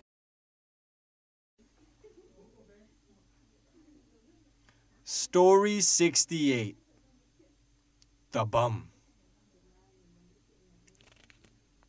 A bum approaches a well-dressed gentleman on the street. "Hey, buddy, can you spare $2? The well-dressed gentleman responds, "You are not going to spend it on liquor, are you?" "No, sir, I don't drink," retorts the bum.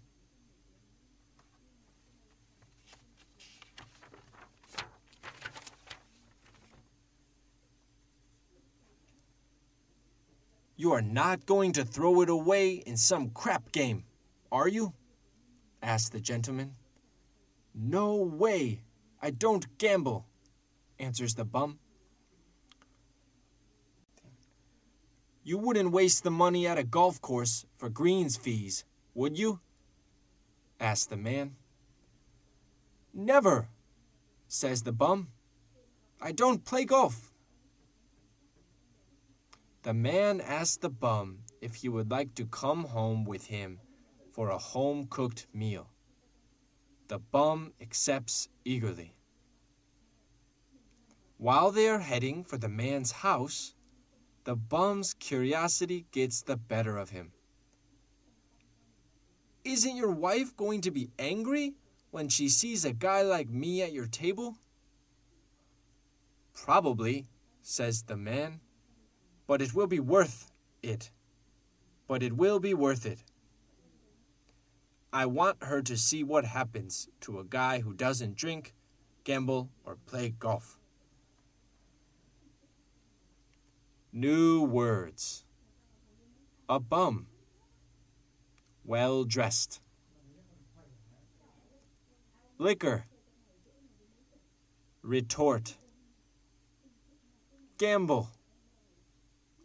Eagerly. Curiosity.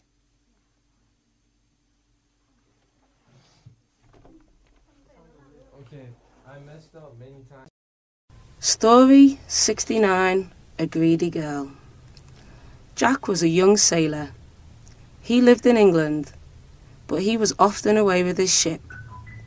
One summer, he came back from a long voyage and found new neighbours near his mother's house. They had a pretty daughter, and Jack soon loved her very much. He said to her, "My next voyage will begin in a few days' time, Gloria. I love you, and I'll marry you when I come back. I'll think about you all the time, and I'll write to you and send you a present from every port." Jack's first port was Freetown in Africa, and he sent Gloria a parrot from there. It spoke 5 languages. When Jack's ship reached Australia, there was a letter from Gloria. It said, "Thank you for the parrot, Jack. It tasted much better than chicken." New words. Sailor. Ship. Voyage. Parrot. Greedy. Story 70, Eat Coat. One day, Nasruddin went to a big dinner party. He was wearing old clothes, and when he came in, nobody looked at him, and nobody gave him a seat at a table. So Nasruddin went home, put on his best clothes, and then went back to the party. The host at once got up and came back to meet him. He took him to the best table, gave him a good seat, and offered him the best dishes. Nasruddin put his coat in the food and said, "Eat coat?" The other guests were very surprised and said, "What are you doing?" Nasruddin answered, "I was inviting my coat to eat. When I was wearing my old clothes, nobody looked at me and offered me food or drink. Then when I went home and came back in these clothes, you gave me the best food and drink. So you gave me these things for my clothes, not for myself." New words. Coat. Seat. Offer. Day. Old.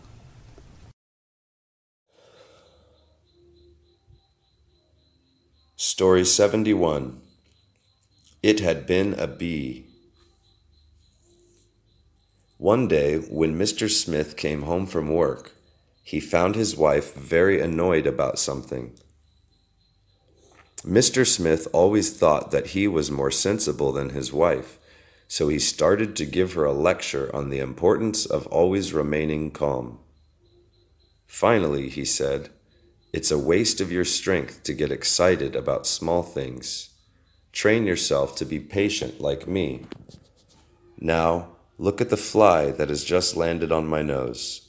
Am I getting excited or annoyed? Am I swearing or waving my arms around? No, I'm not. I'm perfectly calm." Just as he had said this, Mr. Smith started shouting. He jumped up and began to wave his arms around wildly and swear terribly. He couldn't speak for some time, but at last he was able to tell his wife, The thing on his nose hadn't been a fly. It had been a bee. New words. Bee.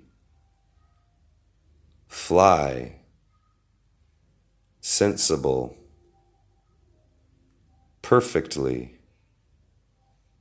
To train. To get excited. To swear, swore, sworn. Story 72. That's just how I feel. Mr. Harris had never been married, and he lived in a small house by himself. He was always very careful about what he ate and drank, and he never went out when the weather was cold. He was always afraid that he was getting some terrible disease, so he often went to see his doctor. And the doctor was getting very tired of his patients' imagined illnesses because he had much more important work to do. Then one day, Mr. Harris hurried into the doctor's office and told him he was sure he had a certain terrible disease, which he had read about in the newspaper. He showed the doctor the article. The doctor read it carefully and said, "But Mr. Harris, people don't know when they have this disease. There are no symptoms, and they feel very good." "Oh my goodness," said Mr. Harris. "I thought so. That's just how I feel." New words. Symptom. Article. Imagined illness. Disease. Certain. To live by oneself. Story 73. I always ask myself. Jimmy was 7 years old. He got an allowance from his parents every week, but he wasted a lot of it on things which he saw in the stores and suddenly wanted to buy, although he didn't need them. One day, his mother gave him a notebook and said, "Now, Jimmy, whenever you buy anything, I want you to write it down in this book and write down the price too. Then you can look at it again when your money's all gone and you won't have wasted so much money next time." After a week, Jimmy said to his mother, "Do you know, Mummy, before I spend any money now, I really stop and think." His mother was very pleased and thought, "Well, he's learned the value of money now." But she wasn't so happy when he added, "Yes, before I buy anything, I always ask myself, am I going to be able to spell that in my notebook?" New words. Allowance. Notebook. Value. To spend. Spent. To waste. To add. Whenever. Story 74. The same things. Mr. and Mrs. Wilson lived in a big, crowded city, and one summer they took a vacation in the country. They enjoyed it very much because it was quiet, clean, and very different from the city. One day they went for a walk early in the morning and met an old man. He lived on a farm, and he was sitting alone in the warm sun outside his front door. Mr. Wilson asked him, "Do you like living in such a quiet place?" The old man said, "Yes, I do." Mr. Wilson said, "What are the good things about it?" The old man answered, "Well, everybody knows everybody else. People often come and visit me, and I often go and visit them, and there are lots of children here." Mr. Wilson said, "That's interesting. And what are the bad things?" The old man thought for a minute and then said, "Well, the same things really." New words. Early. Quiet. Same. Crowded. Different. Alone. To enjoy. Story 75. There's another lady who looks just like you. When Mrs. Green retired from her job in the big city, she went to live in an attractive village out in the country and began to go into the nearest town every Saturday to buy food. She tried several stores and finally chose the most convenient one and began to shop there regularly every week. After she had visited the store several times, the cashier began to recognize her, smiled and said, "Good morning, Mrs. Brown," whenever she came to pay for the things she had bought. At first, Mrs. Green didn't mind this, but after a few weeks, she said to the cashier one Saturday, "Excuse me, but my last name's Green, not Brown." The cashier smiled cheerfully and said, "I'm sorry." But the following week she said to her, "Do you know, Mrs. Brown, there's another lady who comes to our store every Saturday, who looks just like you." New words. Cashier. To retire from one's job. To recognize. Regularly. Cheerfully. Convenient.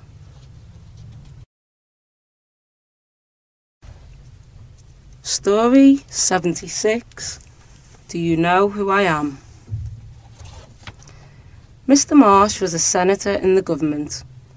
One day he was driving to a town to make a small, important speech when he stopped at a small restaurant to have some coffee.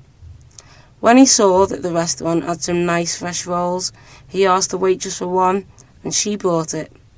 Then he asked for some butter and jam, and she brought a very small serving of butter and a very small jar of jam.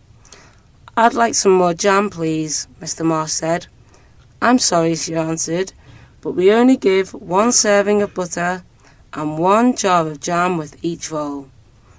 Mr. Marsh began to get annoyed. "Do you know who I am, young lady? I am the state senator." "And do you know who I am?" the waitress asked. Mr. Marsh was surprised and said no. Well, she answered, "I'm the person who gives out the jar of jam." New words. A jar of jam. Senator. Government. Speech. Roll. To annoy. Story 77. How can he explain it? An old gentleman was walking slowly along a street one day when he saw a little boy who was trying to reach a door which was too high for him. He was a kind-hearted old man, so he stopped and said, "I will ring the bell for you." And then he pulled the bell so hard that it could be heard all over the house. The little boy looked up to him and said, "Now we will run away. Come on." And before the old gentleman knew what was happening, the naughty boy had run round the corner of the street, leaving the man to explain to the angry owner of the house why he had rung the bell. New words. Owner. Kind-hearted. Naughty. The corner of the street. To reach the doorbell. All over. To happen. Story 78. I'm that man's tailor. A man went to see his doctor because he was suffering from pains in his stomach. After the doctor had examined him carefully, he said to him, "Well, there's nothing really wrong with you. I'm glad to say. Your only trouble is that you worry too much. Do you know, I had a man with the same trouble as you in here a few weeks ago, and I gave him the same advice as I'm going to give you. He was worried because he couldn't pay his tailor's bills. I told him not to worry his head about the bills anymore. He followed my advice, and when he came to see me again 2 days ago, he told me that he now feels quite all right again." "Yes, I know all about that," answered the patient sadly. "You see, I'm that man's tailor." New words. patient, to examine, to pay the bill, to suffer from, to feel all right, to follow a piece of advice, to give somebody a piece of advice. Story 79. Perhaps she's trying to telephone you. Mrs. Andrews had a young cat, and it was the cat's first winter. One evening, it was outside when it began to snow heavily. Mrs. Andrews looked outside everywhere and shouted its name, but she could not find it.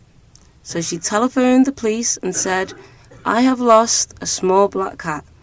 Has anyone found one?" "No, madame," said the policeman at the other end, "but cats are really strong animals. They sometimes live for days in the snow, and when it melts or somebody finds them, they are quite all right." Mrs. Andrews felt happier when she heard this, and she said, "Our cat is very clever. She almost talks." The policeman was getting rather tired. "Well then," he said, "why don't you put your telephone down? Perhaps she is trying to telephone you now." New words. To melt. To snow heavily. Rather. Outside. At the other end. They are quite all right. Story 80. A poor little girl. A little girl was crying bitterly in the street. A gentleman who was passing by came up to her and asked kindly why she was crying. "Oh," answered the child, "Mother gave me a penny and I've lost it." "Well, my dear," said the kind gentleman, "I can easily help you out. Take this and don't cry any more." And he took a penny out of his pocket and gave it to the girl. But when she had taken the penny, the little girl began to cry even more bitterly than before. "What's the matter now?" asked the gentleman. "Oh," said the child, "if I hadn't lost my penny, I should have 2p now." New words. To cry bitterly. Penny. Easily. 2p. Story 81. The same idea.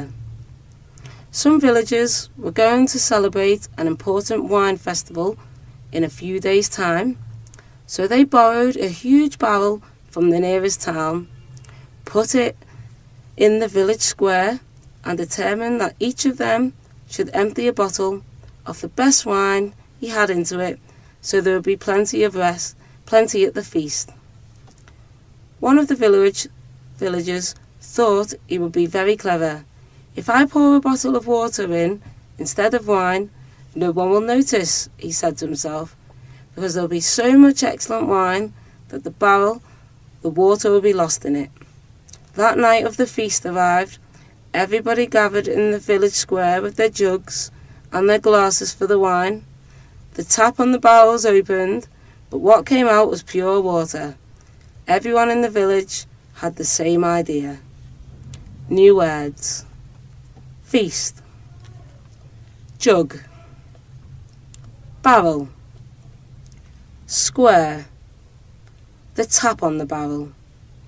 In a few days' time, no one will notice it. The water will be lost in the wine. Story 82. I was sent here to connect your telephone. Soon after Dave left college, one of his uncles, who was rich and had no children of his own, died and left Dave a lot of money.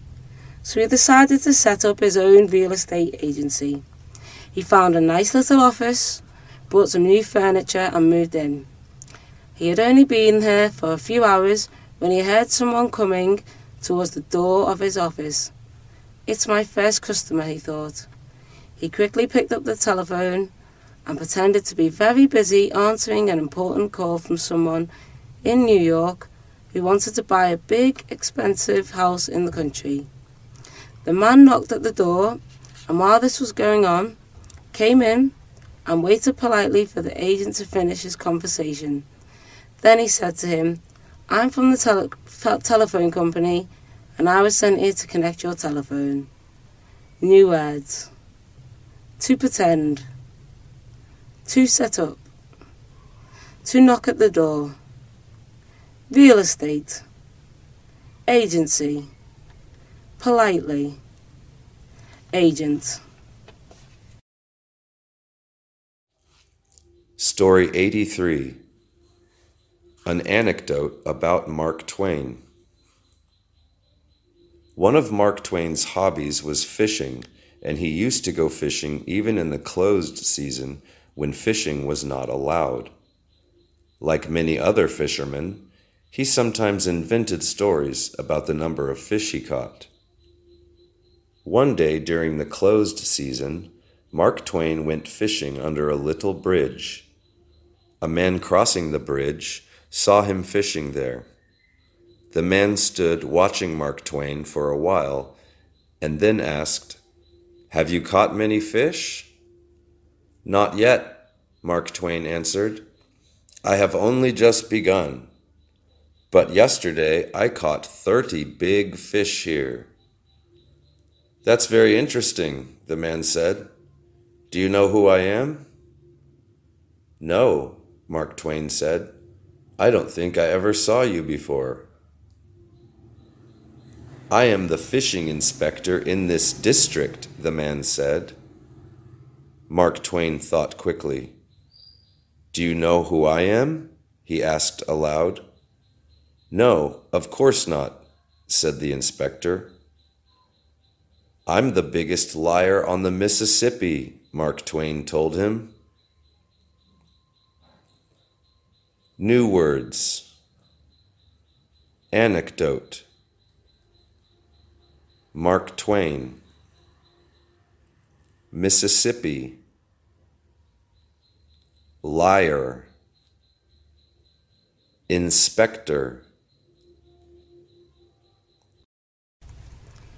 Story 84. I didn't want to walk home. Mrs. Brown's old grandfather lived with her and her husband. Every morning he went for a walk in the park and came home at 12:30 for his lunch. But one morning, the police car stopped outside Mrs. Brown's house at 12 o'clock, and 2 policemen helped Mr. Brown to get out. One of them said to Mr. Brown, "The poor old gentleman lost his way in the park and telephoned us for help, so we sent a car to bring him home." Mrs. Brown was very surprised, but she thanked the policeman and they left. "But grandfather," she said, "you have been to that park nearly every day for 20 years. How did you lose your way there?" The old man smiled, closed one eye and said, "I didn't quite lose my way. I just got tired and didn't want to walk home." New words. Gentleman. Grandfather.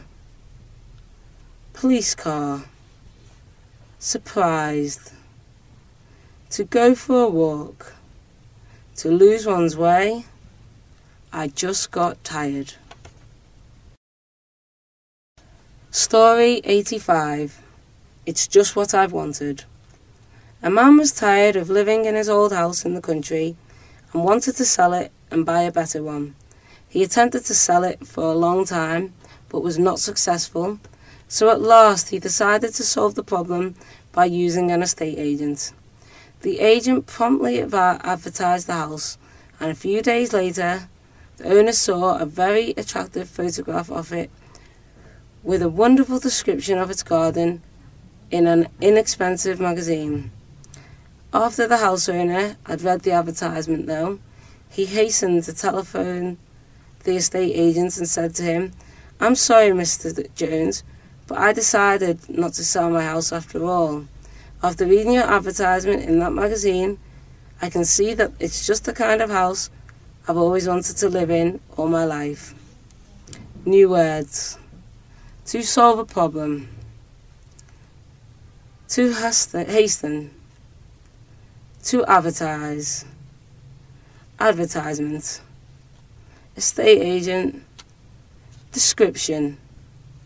Successful. Promptly.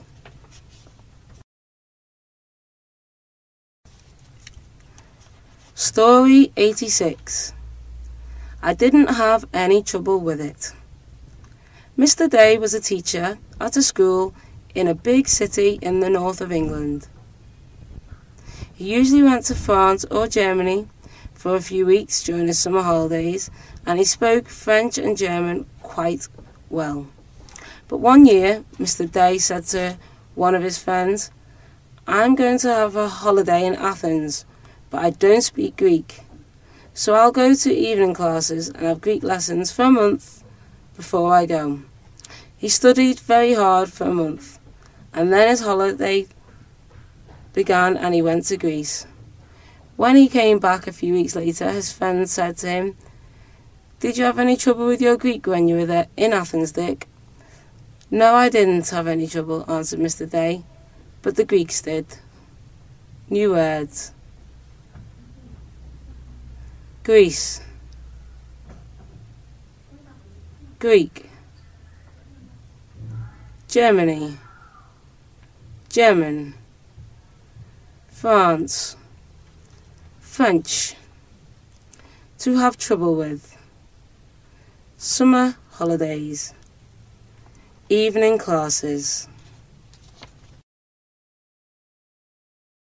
Story 87. Fear. The first one said, "I fear snake very much. Every time I see it, my heart seems to stop beating." The second one said, "I fear ghosts very much. I never dare go out of the house at night. I always leave the lamp on when I'm sleeping." The third one said, "I don't fear snakes or ghosts. I only fear Rob. Once Rob pointed a knife at my throat. I had to let them take my dream." The fourth one said, "Do you know what I fear? Snake, ghosts, and Rob. There are all the things in my house." "It's the truth?" asked the other ones. The fourth one replied, "Of course, I don't lie. She has the tongue of a snake, the face of a ghost, and the hands of Rob. It's my wife." New words. Stop doing this. Stop doing. Snake. Ghost. Story 88. Why does he like to drink? A female sociologist wanted to know why the men like to drink. She came into a wine inn and asked the customers there the same questions. "Why do you like to drink?" The first one, who was a timid young man, replied, "Because wine helps me be more self-confident." The second one, who was a poor old man, said, "Because wine helps me see money like clouds, like smoke." The third one, who married 3 years ago, said, "Because wine helps me forget that I have a wife." The fourth one, who was a young poet, said, "Because wine helps me to think I can become Nguyen Do or lie back." The fifth one, who was a painter, said, "I like to drink because I want to finish 10 surrealist pictures in a week." New words. Like to do. Self-confident. Help. Story 89. Finance help. Two friends talked with each other. The first one said, "My daughter is studying to play piano. She has finance help by the school." The second one said, "My wife is studying to play violin. She has finance help by our neighbours." "How kind-hearted your neighbours are. Are they very wealthy?" "No, they aren't wealthy, but they are often sleepless by the sound of her violin. Therefore, They have to give her money in order so that she stops playing the violin at home. New words. Kind-hearted. Wealthy. Neighbour. Story 90. Lucky. The driver said to his victim, "It's lucky that I bumped against you right in front of the doctor's office." The victim replied painfully, "For me, it isn't lucky at all. Do you know who I am? I'm myself that doctor." The driver said, "So it's lucky for me. I don't have to pay for the doctor. You can cure yourself." New words. Victim. Have to do. Story 91. The Philosopher and the Boatman. The philosopher wanted to cross the river, which was broad and deep, so he asked the boatman to ferry him across. The boatman agreed, and they both got in the boat. The philosopher said, "Tell me, boatman, have you studied the stars?"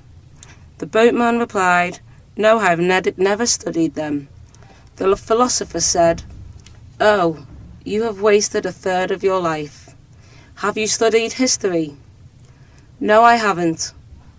"You have lost half your life, and mathematics. It's useless for me." "You have lost 3/4 of your life." Suddenly, a big wave hit the side of the boat and turned it upside down. The boatman asked the philosopher, "Have you studied to swim?" "No," replied the philosopher. The boatman laughed. "Now you seem to lose all your life." New words. Boatman.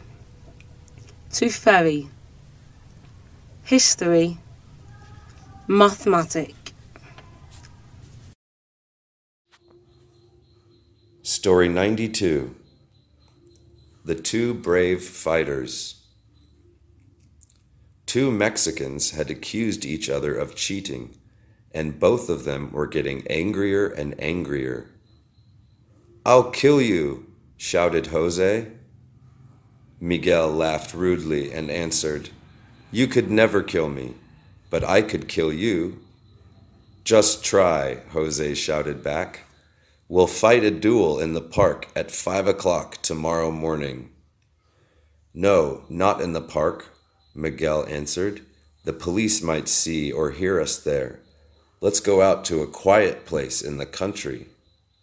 "All right," said Jose. "I accept. Let's go to San Antonio by the first train tomorrow morning. That's where I usually fight my duels." "I do too," answered Miguel. The next morning they went to the railway station together, and Jose bought a return ticket, but Miguel bought a single one. "Ho ho," said Jose, "so you don't expect to return?" "I always get a return ticket." "I never do," answered Miguel calmly. "I always use my opponent's other half." New words. Accuse. Cheat. Rudely. Duel. Train. Story 93. Not to be too late.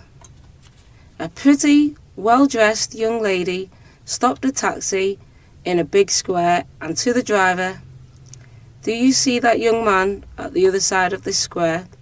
"Yes," said the taxi driver. The young man was standing outside a restaurant and looking impatiently at his watch every few seconds. "Take me over there," said the young lady. There were a lot of cars and buses and trucks in the square, so the taxi driver asked, "Are you afraid to cross the street?" "Oh no," said the young lady, "but I am 3/4 of an hour late. I said I would meet that young man for lunch at 1 o'clock, and it is now 1:45. If I arrive in a taxi, it will at least seem as if I have tried not to be late." New words.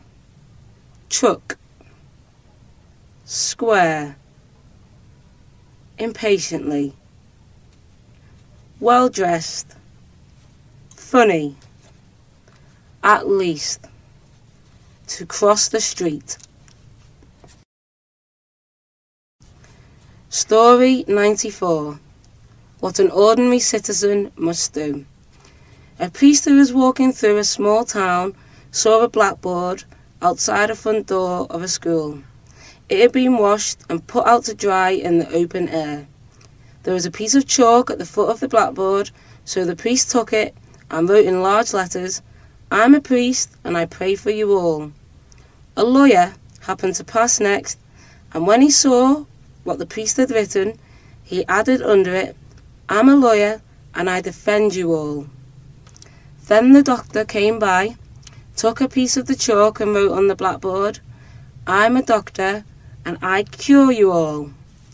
Finally, an extraordinary citizen stopped, looked at what the others had written, thought for a few seconds, and then added, "I'm an ordinary citizen and I pay for you all." New words. Priest, at the foot of, ordinary citizen, to add, to cure, to defend, to dry, to pray for someone, to write in large letters. Story 95. I want it in your left arm. An old man went to the hospital. When the doctor came to see him, he said, "Well, Mr. Jones, you're going to have some injections, and then you'll feel much better. A nurse will come and give you the first one this evening, and then you'll get another one tomorrow morning." In the evening, a young nurse came to Mr. Jones' bed and said to him, "I'm going to give you your first injection now, Mr. Jones. Where do you want it?" The old man was surprised.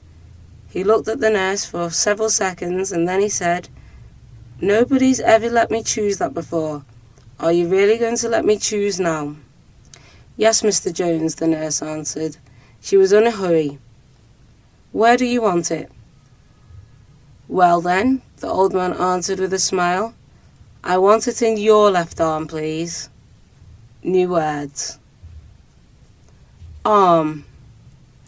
Injection. To feel, felt. To let. To choose, chose, chosen. To be in a hurry. For several seconds.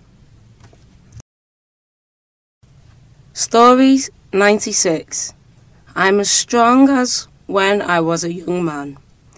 Some of Nasruddin's old friends were talking about the young people in their town. They all agreed that the old people were wiser than the young people. Then one of the old men said, "But younger men are stronger than old men." All of them agreed that this was true, except Nasruddin. He said, "No, I am as strong now as when I was a young man." "What do you mean?" said his friends. "How is that possible? Explain yourself." "Well," said Nasruddin, "in one corner of my field there is a rock. When I was a young man, I used to try and move it, but I couldn't, because I was strong enough. I am an old man now, and when I try and move it, I still cannot." New words. To agree. To explain. Possible. Wise. Strong. Accept. Town. Field. Rock.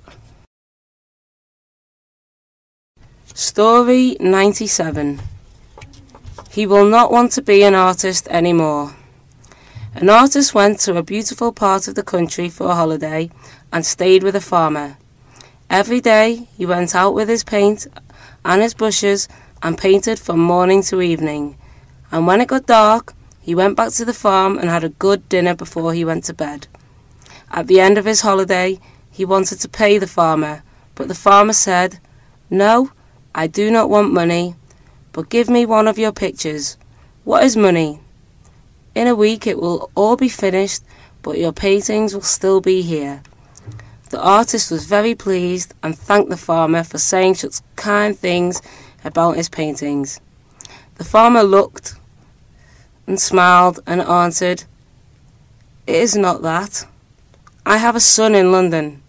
He wants to become an artist. When he comes here next month, I will show him your picture, and he will not want to be an artist anymore, I think." New words. Artist. Paint. Brush.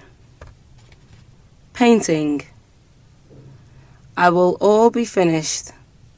A beautiful part of the country. Story 98. An advertisement. Tom saw an advertisement in a newspaper for a beautiful modern bicycle which cost £54.99. So he went to the shop which had put the advertisement in and asked to see one of their wonderful bicycles. The shopkeeper was very happy to show one to Tom, who examined it carefully and turned to the shopkeeper, saying, "There isn't a lamp on this bicycle, but there was one on the bicycle in your advertisement." "Yes, sir," answered the shopkeeper, "but the lamp isn't included in the price of the bicycle. It's an extra." "Not included in the price of the bicycle," Tom said angrily, "but that's not honest. If the lamp's in the advertisement, it should have been included in the price you gave there." "Well, sir," answered the shopkeeper calmly, "there's also a girl on the bicycle in our advertisement, but we don't supply one of them with the bicycle either." New words. Lamp. Extra. Calmly. Advertisement. Include. Story 99. Where's the shoe? One night, a fellow drove his secretary home after she had imbibed a little too much at an office reception. Although this was an innocent gesture, he decided not to mention it to his wife, who tended to get jealous easily. The next night, the man and his wife were driving to a restaurant. Suddenly, he looked down and spotted a high-heeled shoe half hidden under the passenger's seat. Not wanting to be conspicuous, he waited until his wife was looking out her window before he scooped up the shoe and tossed it out of the car. With a sigh of relief, he pulled into the restaurant parking lot. That's when he noticed his wife squirming around in her seat. "Honey," she asked, "have you seen my other shoe?" New words. Imbibe. Innocent. Gesture. Passenger. Toss. Scoop. Squirm. Story 100. I have done all your shopping for you. Mrs. Black was having a lot of trouble with her skin, so she went to the doctor about it.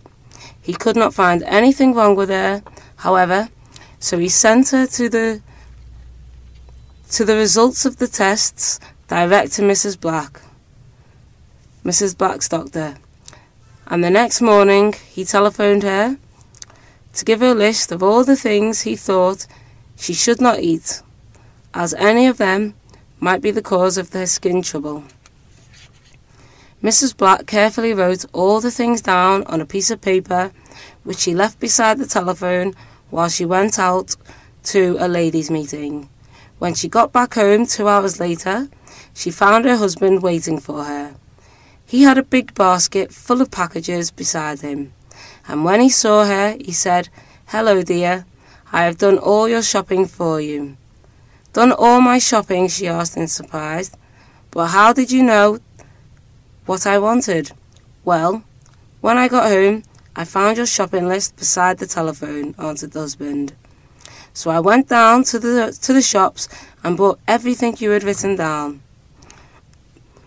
Of course, Mrs. Black had to tell him that he had bought all the things the doctor did not allow her to eat. New words. Package. Skin. Result. Cause. Local. To allow. Story 101. Golden Key. The teacher said to his students, "Knowledge is the golden key that helps us all, opening the doors in the life." Theo, a lazy student, was looking out of the window. The teacher called him suddenly and asked, "Theo, what do you think about the sentence that I have told you just?" Theo stood up and replied, "Teacher, I think that I will bring the gold key to the jewelry shop and sell it. Afterwards, I'll hire a locksmith in order that will help me opening all doors." New words. Knowledge. Key. To look out of. Jewelry. Story 102. The Future of Children. In the waiting room of the obstetrical hospital, two friends who were going to become the fathers for the first time talked with each other.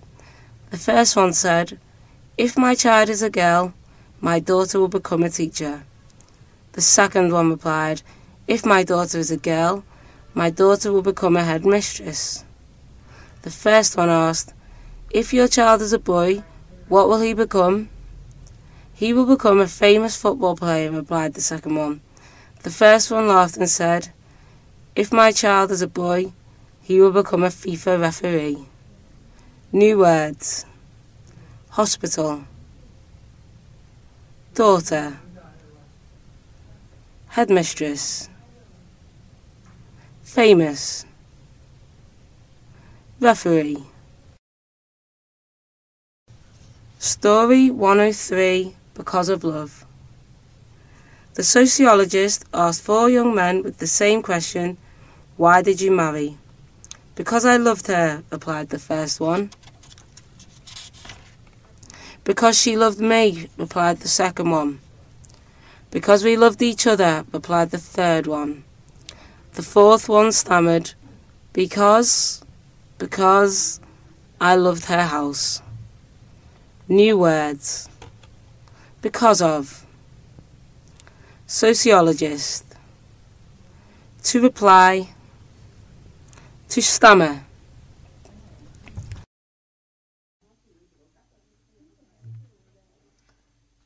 Story 104. After the honeymoon. A young couple got married and left on their honeymoon. When they got back, the bride immediately called her mother. "Well, how was the honeymoon?" asked the mother.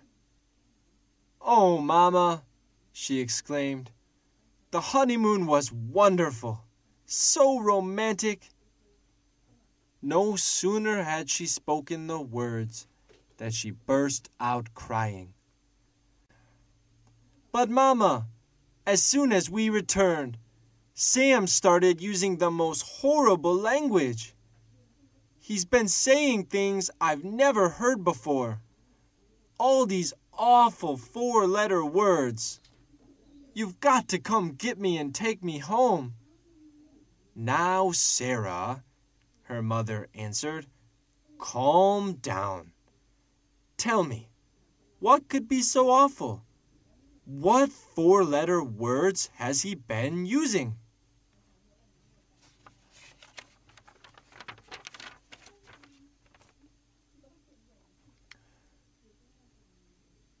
Please don't make me tell you, Mama, wept the daughter. I'm so embarrassed. They're just too awful. You've got to come get me and take me home. Please, Mama.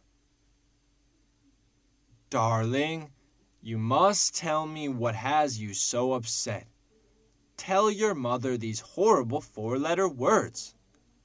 Still sobbing, the bride replied, Oh, Mama, words like dust, wash, iron, and cook.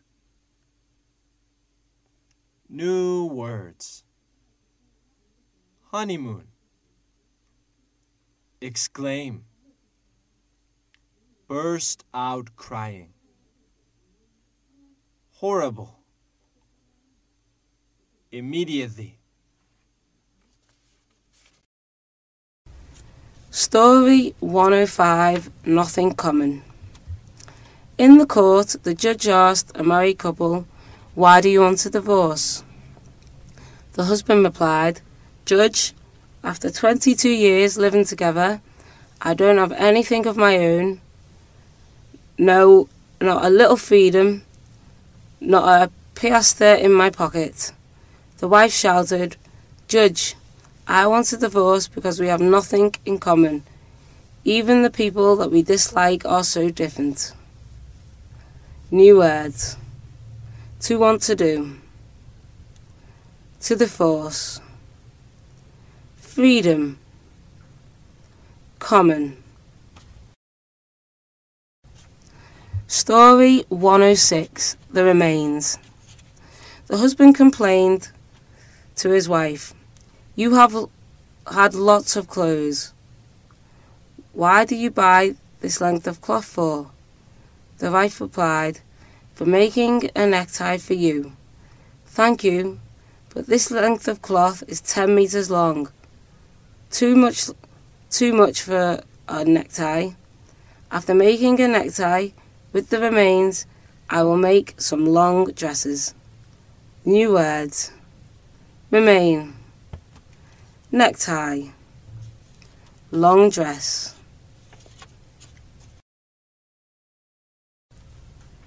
Story 108.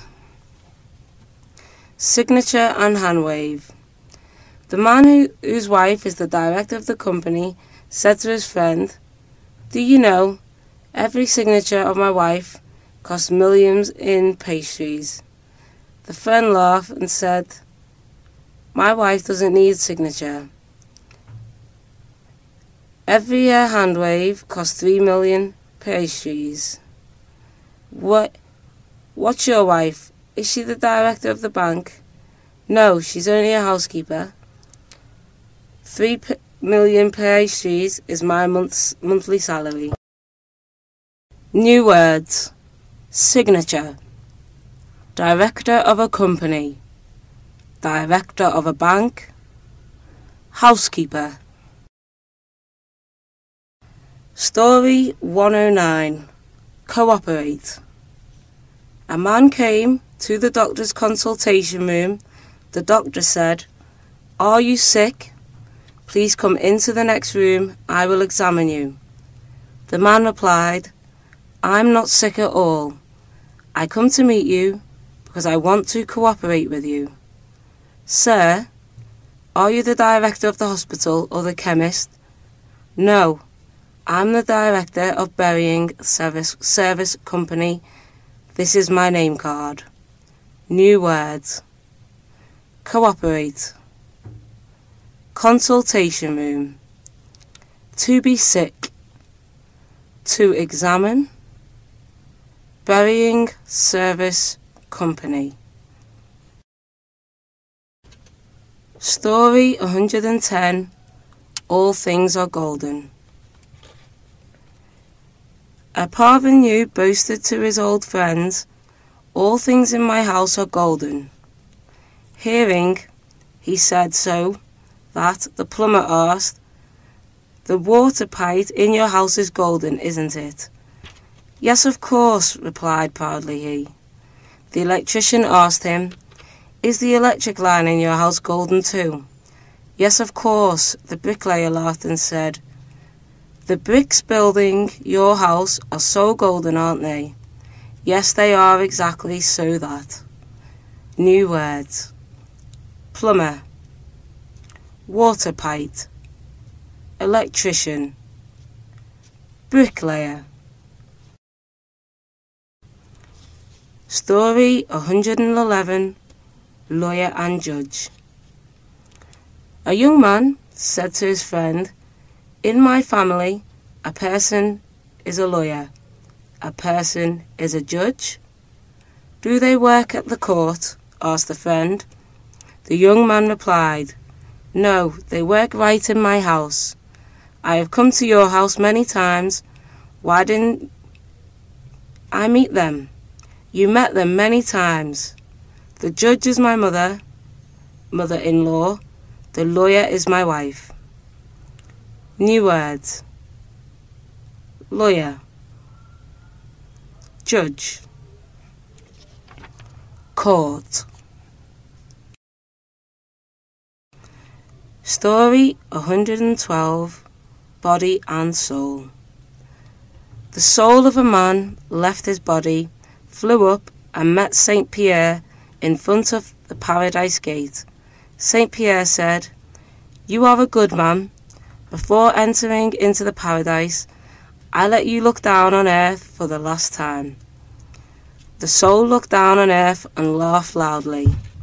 St. Pierre was surprised and asked, "Why do you laugh?" "Sir, I arrived at the gate of paradise, but in the hospital, the doctors continue to hold a consultation to cure me." New words. Soul, to flown up. Paradise Gate, to look down. Story 113, Very Poor. A rich woman said to her son, "My dear son, don't boast that our family is rich when you are at school. It is not good. Your friends will hate you if you are haughty." Following his mother's advice, the mother said to his friends at school, "My family is very poor. The butler is very poor. My father's driver is very poor. 4 servants are very poor. The gardener is very poor too." New words. To boast. Haughty. Advice. Butler. Servant. Story 114, The Husband's Teacher. In the evening of November 19th, the husband brought home a big bunch of flowers and presented it to his wife. "On the occasion of Teacher's Day, I congratulate you respectfully." His wife was surprised. "But I'm a worker. I am not a teacher." "Are you drunk?" "In this society, you are a worker, but in this family, you are my teacher." New words. Bunch of flowers. Teacher's Day. To congratulate. Society. Story 115, Whose Father Runs Faster. The first boy said, "My father shot an arrow toward the tree, and then he ran fast forward, caught the arrow before it touched the tree." The second one said, "My father dropped a cup of wine from the 10th stair, and then he ran downstairs, caught the cup of wine. The wine wasn't poured out any a drop." The third one said, "The working day of my father in the factory ends at 17 o'clock, but my father is often home at 15 o'clock. New words. Arrow. To touch. To pour out. Factory. Story 116, Whose is Teeth. Two young men were watching TV. In the ad program, a beautiful young girl was smiling, showing off white teeth to advertise toothpaste. One of them said, "Oh, what wonderful teeth." The other one said, "They are mine." "What do you say? It sounds strange. I gave her those false teeth. Don't you remember? I'm a dentist." New words. Teeth. To show off. False teeth. Dentist. Story 117. Choose friend. The son came back home with a friend who looked very fierce. After the friend left off, the old mother said to her son, "You have to choose good friends to make friends with. How long are you acquainted with him?" The son pacified his mother. "Don't worry, he looks fierce, but he is good-hearted." "Why do you say that he is good-hearted?" "For example, when he plundered one's motor, he always gave that man 10,000 piastres to go to the taxi, to take a taxi to go home." New words. To come back. Fierce. Good-hearted. Plunder. Story. It is not because of wine. In the meeting, the chairman said about harms of wine. Last month, after drinking much wine, Mr. Barr passed the bridge to come back home. He fell in the river and died. It is one of evidences that let us see clearly harm of wine.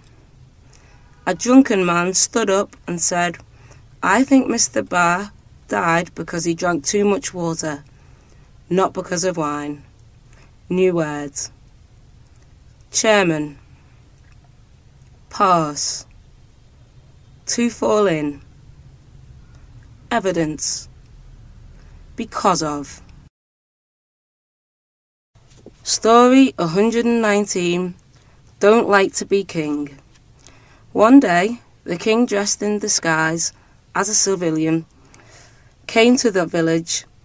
The king met a peasant and asked him, "Do you want to be the king?"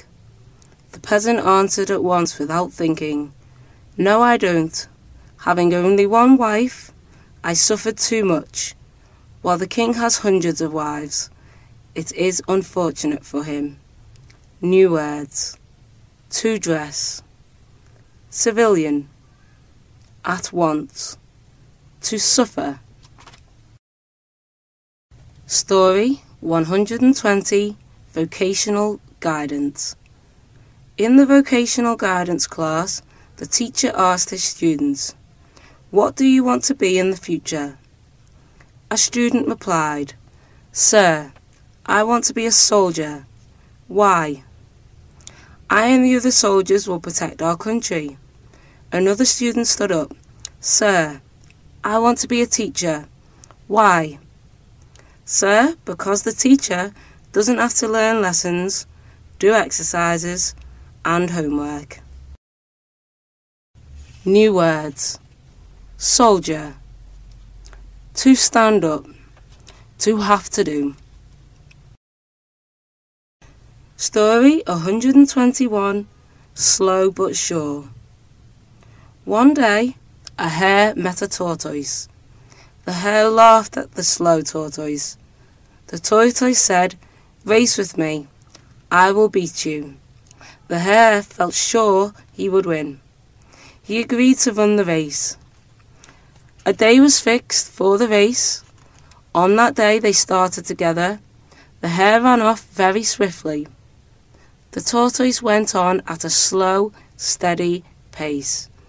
The hare was only a few yards from the winning post. He lay down by the side of the road. He fell fast asleep. Suddenly he awoke. He remembered the race. He ran very fast. He saw that the tortoise passing the winning post. New words. Winning post. Hare. Tortoise. Turtle. To run a race. He fell fast asleep. Swiftly. Quickly. Story 122. Yellow ticket, red ticket, and green ticket. Once, an American was in England and wanted to go to a small village in the hills. He got on a bus and the driver held out to him a yellow ticket. "You'd better buy a yellow ticket," said the driver. "It is $1. I have 2 other tickets. The red one costs 50 cents and the green one 10 cents. "A green one, please," said the man. The bus started. Now it was going to become dark and the bus began to go up a hill. Suddenly it stopped. "Yellow ticket passengers," said the driver, "stay in the bus, please. Red ticket passengers, get out and walk. Green ticket passengers, get out, shut the door, and push the bus." New words. Hill. Hold out. Cost. Go up. Get out.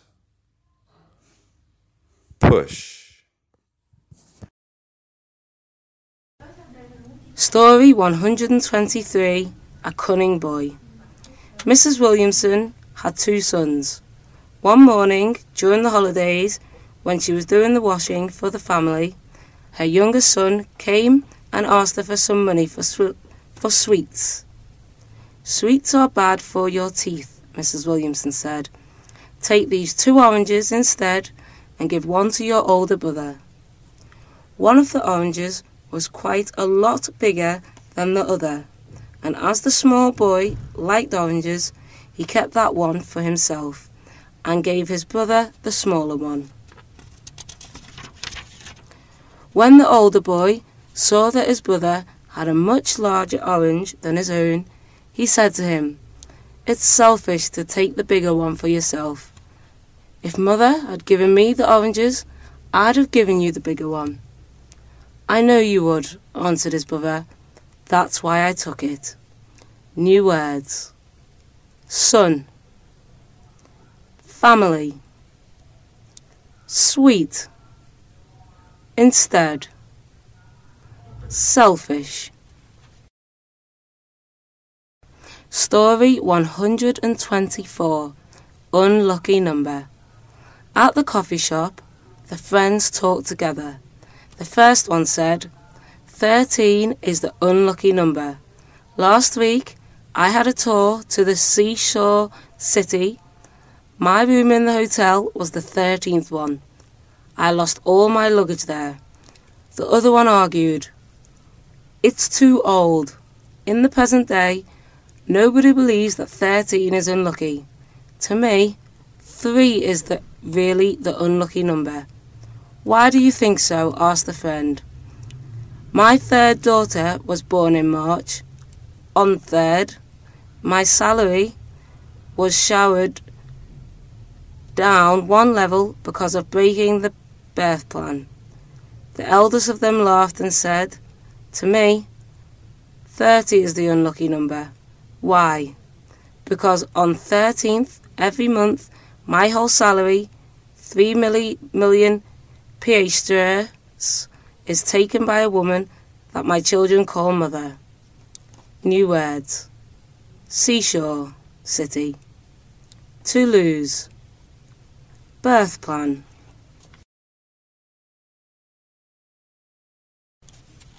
Story 125. Replace wife. A jovial young man asked all people present at the coffee shop, "What did you do when your wife was absent from home?" "I watched TV," replied the one. "I read books," answered the other one. The young man with glasses replied, "I listened to my favourite music that my wife hated." The young man with a thick beard said, "I played with my dog that my wife and her cat didn't like." The old man with a hat hiding half of his face said, "I drank and smoked at will. When my wife was at home, I dare not. And I, when she was absent from home, I slept all day," said the last one. The jovial young man laughed. So in sum, the wife can be replaced by TV, book, cassette player, dog, wine, cigarettes, and bed. Therefore, instead of marriage, I will buy all those things. New words. Jovial. Therefore, instead of. Story 126, Pen Name.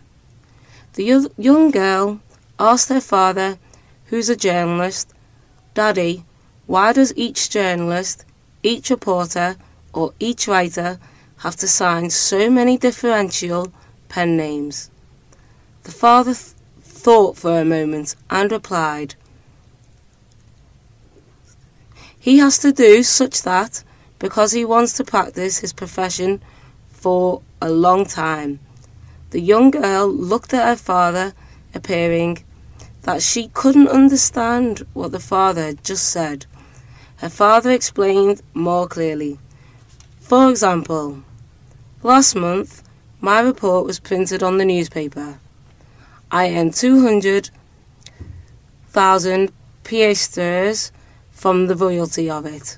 On that report, I signed the equated pen name so that I had to hand the 150,000 piastres to your mother. Remaining 50,000 piastres, I had to invite my friends to the coffee shop." New name. Pen name. Journalist. Invite. Differential.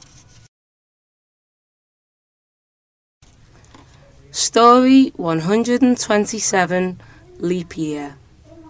The teacher explained, "The leap year has 366 days. The February of the leap year has 29 days, Tom. What do you know about the leap year? Tell me it." Tom was looking out of the window inattentively. Hearing the teacher call his name, he stood up, silently thought a moment and replied, "Teacher, the March of the leap year has 32 days. What? Continue. Teacher, all my students don't like the leap year because they have to go to schools more than the usual year." New words. Leap year. Inattentively.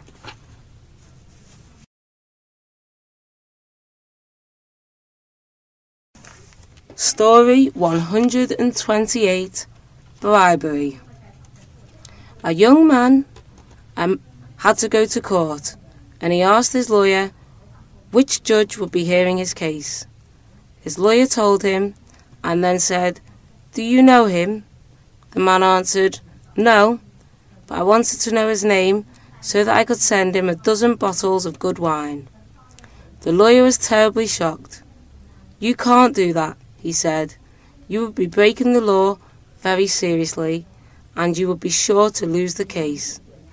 Some weeks later, the case was heard, and the man won it. As he was leaving the court, he said to his lawyer, "My present to the judge was quite successful, wasn't it?" The lawyer was even more shocked than before, and said, "What? Did you really send him that wine after I told you?" "Yes, certainly," answered the man, "but I put my opponent's name on the card, which I sent with the wine." New words. Bribery. Opponent. Shocked.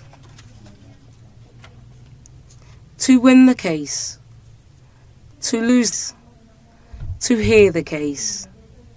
To break the law seriously.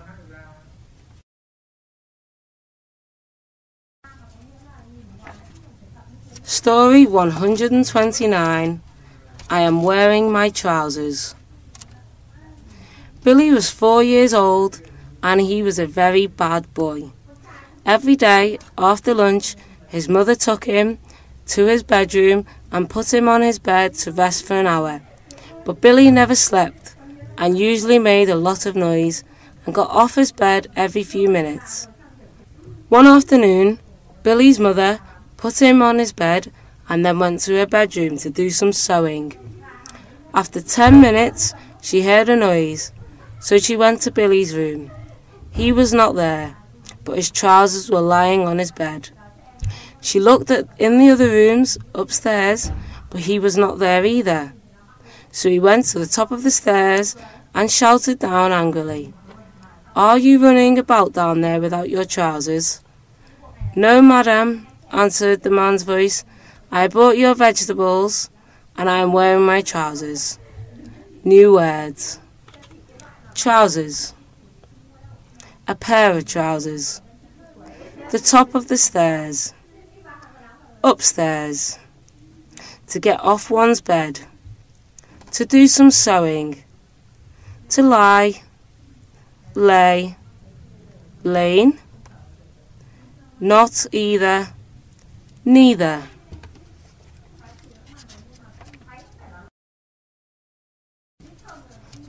Story 130. Good behaved husband. The wife came to visit her daughter, who had married last month. Returning home, she said to her husband, "Our pitiful daughter was wounded," at her face so gravely that I couldn't recognize her. The husband asked, "Why? Did she get the traffic accident?" No, her husband beat her.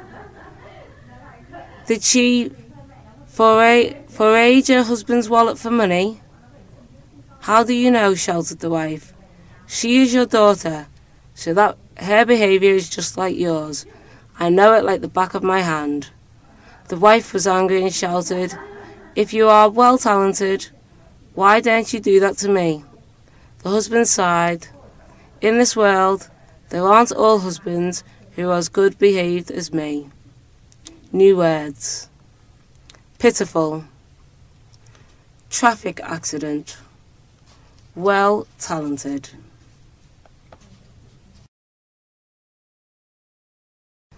Story 131. Cause of sadness. A sad and tired man came into the inn. He drank wine continuously. The owner of the inn was surprised and asked, "What's happened to you? Does your wife bear a daughter again?" "No, I just have a son." "Oh, congratulations. Why are you so sad? How is your baby? Does he get anything bad? Why are you worried?" "No, he is nice, healthy and plump. But what?" My wife also knew this news from her friend. New words. In. Sadness. Story 132. Time. On the 25th commemorative ceremony of wedding, the wife said to her husband, "Oh my dear, do you remember 25 years ago, right in this room, you embraced me and kissed me so much and long that I was nearly strangled. You didn't let me have time to pull off my woolen muffler. It was the happiest day of my life. Do you remember?" The husband sat silently. He seemed to not want to hear what his wife said. The wife shouted loudly, "Don't you remember it? Being startled, he replied, "Of course I remember it. But what?" asked his wife angrily. "But now you have odd time to knit the woolen muffler." The husband replied and left out of the room. New words. To put in. Woolen muffler. To knit. To leave out. Story 133. Who is really clever? A drunken husband handed an empty bottle to his wife and said, "Go on, Mrs. Barzin, buy me 1 litre of wine," rapidly. His wife asked, "Where is the money?" "No money. How can I buy wine?" "There is no money, but you can buy wine, so you are really the clever person." About a half an hour later, the wife came back with an empty bottle. She said to her husband, "This is your wine, drink." Looking at the empty bottle, the husband shouted angrily, "There is nothing in the bottle. How can I drink?" The wife smiled and replied, "There is no wine, but you can drink wine, so you are really the clever person." New words. Clever. Rapidly. Story 134. Wife and Lover. A restaurant boss said, "Wife is cooked rice and lover is noodle soup." A journalist said, "Wife is a daily newspaper and lover is a special magazine." A bank director said, "Wife is paper money and lover is golden coin." A farmer said, "Wife is a pullet and lover is pigeon." New words. Lover. Pigeon. Bank director. Story 135. The Boy and the Scholar. One day, a famous scholar came to a village and met a boy who was playing on the village road. The boy stopped the scholar's horse and carriage. The scholar was surprised and asked, "What do you want?" The boy replied, "Sir, you have to answer my question before you can pass here. If not, you can't go into our village." The scholar laughed. "Well, what's your question?" "Do you know how many stars there are in the sky?" asked the boy. The scholar can't answer the boy's question, so he asked, "You are a boy. At your age, you can't understand faraway things. You need to learn the things that are right in your sight." The boy laughed and said, "Well, do you know how many threads my eyelashes has?" New words. Scholar. Eyelash. Story 136. Excuse me, but can you read at all? Tom had retired and lived by himself, a long way from town. He had hardly ever left his home, but one day he went into town to buy some things in the market, and after he had bought them, he went into a restaurant and sat down at a table by himself. When he looked around, he saw several old people put eyeglasses on before reading their newspapers, so after lunch he decided to go to a store to buy himself some glasses too. He walked along the road and soon found a store. The man in the store made him try on a lot of glasses, but Tom always said, "No, I can't read with these." The man became more and more puzzled, until finally he said, "Excuse me, but can you read at all?" "No, of course I can't," Tom said angrily. "If I were already able to read, do you think I would have come here to buy glasses?" New words. To retire. To try on. Hardly. by oneself. Eyeglasses. Puzzled. Angrily. Story 137. That was my second choice. Helen was going to have her first baby very soon. One evening, it was time to take her to the hospital, so her husband, Sam, helped her to get in the car and drove her there. A nurse took Helen to her room and told Sam that he could go home and she would call him when the baby arrived. But Sam said he would rather wait at the hospital. The nurse smiled and said, "There's a waiting room at the end of the hall." Sam was walking anxiously up and down in the corridor at about midnight when the nurse came out of his wife's room and said with a happy smile, "Which would you have preferred, a boy or a girl?" "A girl," answered the husband. "I have an older sister, and she was always very kind to me when I was a child." "Well," said the nurse, "it's a boy this time." "That's all right," answered Sam cheerfully. "That was my second choice." New words. Corridor. Midnight. Hall. Anxiously. Would rather. To prefer. Story 138.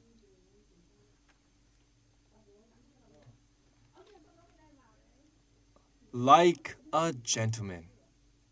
Like a gentleman. Dick was 7 years old, and his sister, Catherine, was 5. One day, their mother took them to their aunt's house to play while she went to the big city to buy some new clothes. The children played for an hour, and then, at 4:30, their aunt took Dick into the kitchen. She gave him a nice cake and a knife and said to him, "Now, here's a knife, Dick. Cut this cake in half and give one of the pieces to your sister. But remember to do it like a gentleman." "Like a gentleman?" Dick asked. "How do gentlemen do it?" "They always give the bigger piece to the other person," answered his aunt at once. "Oh," said Dick. He thought about this for a few seconds. Then he took the cake to his sister and said to her, "Cut this cake in half, Catherine." New words. Take somebody to somewhere. Remember to do something. City. Okay. What was that? Is it okay? You didn't fall asleep. I think we need to do it again. I haven't heard that. I haven't heard your story. Story 139. What were you teaching? Mr. Jones moved into another town and soon he needed a new doctor, so he went to see one. He sat down in the waiting room and looked around. The doctor degrees were on the wall. Suddenly, Mr. Jones remembered there had been a student with the same name in his class at school that had become a doctor. He went in to see the doctor, remembering a young, handsome student, and was sad to see how old and heavy and grey this man looked. However, he said to him, "Good morning, doctor. Did you go to Middletown High School?" The doctor answered, "Yes, I did." "Were you there from 1942 to 1946, Mr. Jones asked. "Yes, I was," the doctor answered. How did you know? Mr. Jones laughed and said, "You were in my class." "Oh," the doctor said, looking at him carefully for a few moments. "What were you teaching?" New words. Waiting room. Degree. To move. To look round. To look carefully. Suddenly. For a few moments. Story 140, My First and My Last. When George was 35, he bought a small plane and learned to fly it. He soon became very good and made his plane do all kinds of tricks. George had a friend. His name was Mark. One day, George offered to take Mark up in his plane. Mark thought, "I've travelled in a big plane several times, but I've never been in a small one, so I'll go." They went up, and George flew around for half an hour and did all kinds of tricks in the air. When they came down again, Mark was very glad to be back safely, and he said to his friend in a shaking voice, "Well, George, thank you very much for those 2 trips in your plane." George was very surprised and said, "2 trips? Yes, my first and my last," answered Mark. New words. Trick. Plane. Safely. To offer. To shake. Shook. Shaken. With a shaking voice.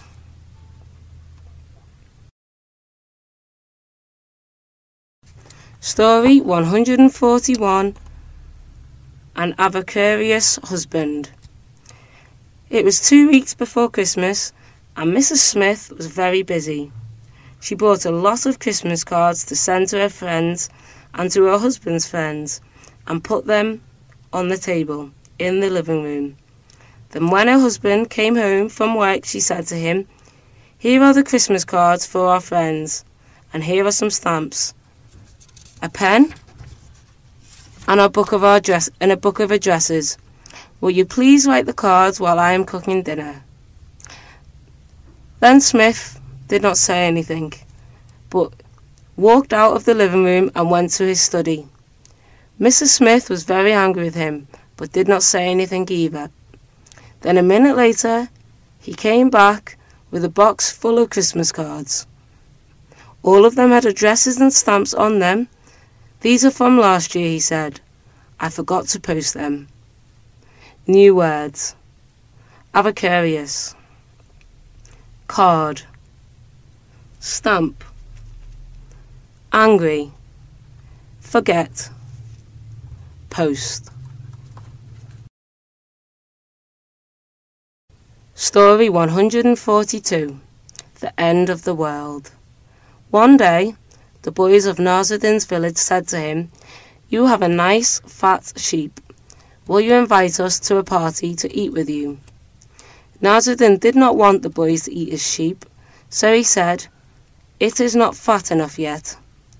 "But have you not heard," they said, "the world is going to end tomorrow, so the sheep will never get fat." Nazarin was getting tired of this, so he said, "All right, boys, we will have a picnic tomorrow and eat the sheep." So the next morning, they all went to the river. The boys took off their clothes and jumped into the river, and Nazarin killed the sheep.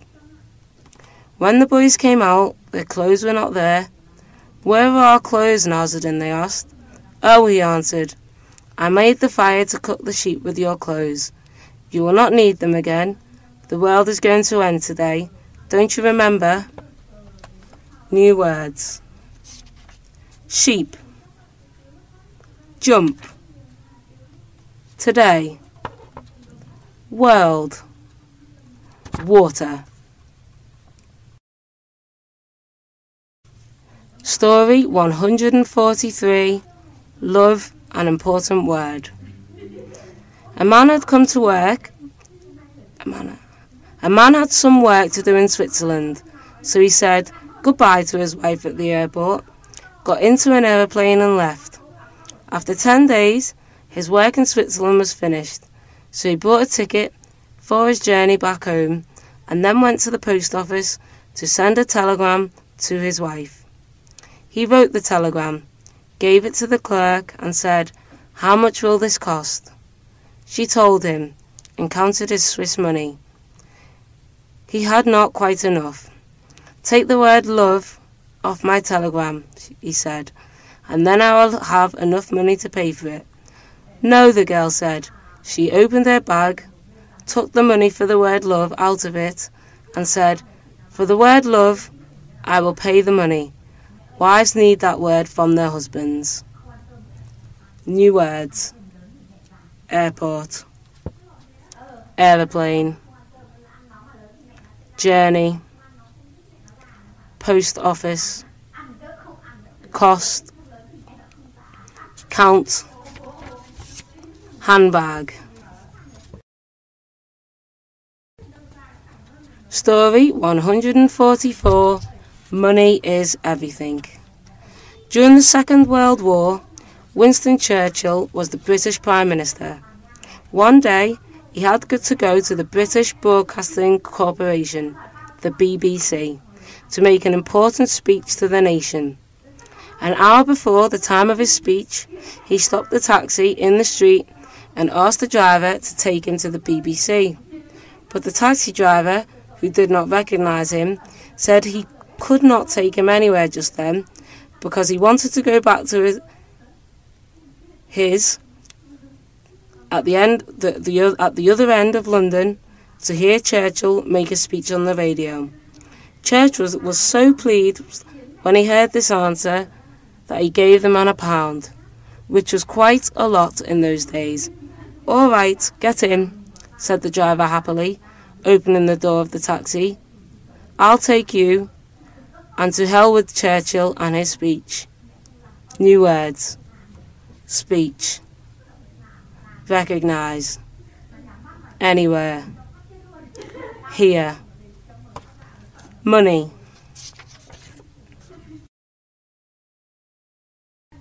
Story 145.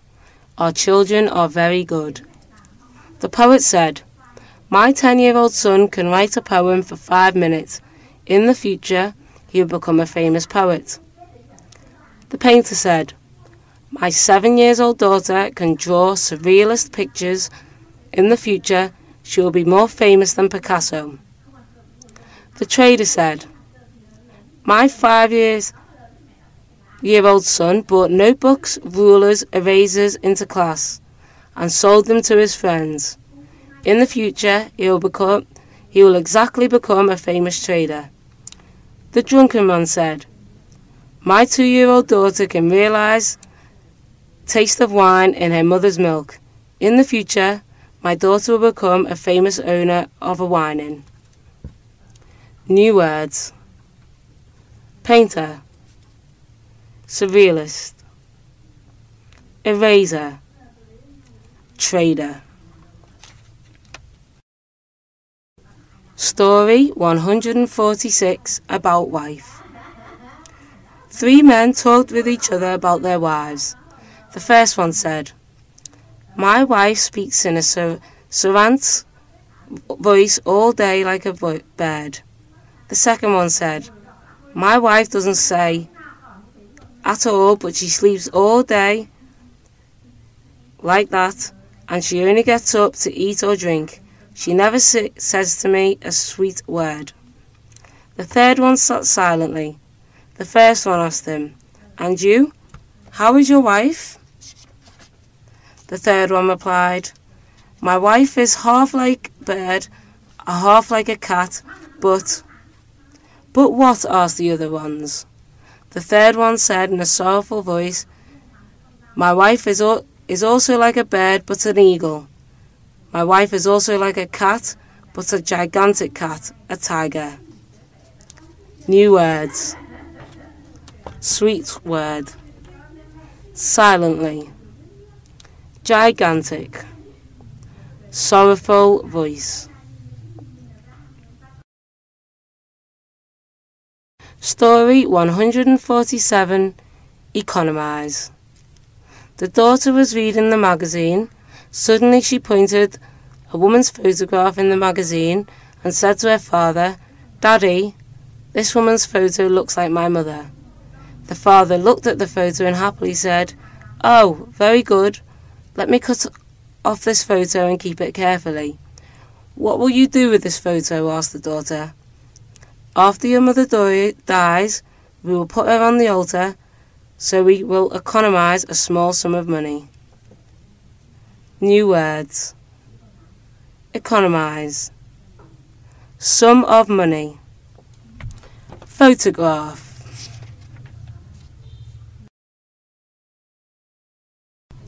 Story 148. Beauty Queen.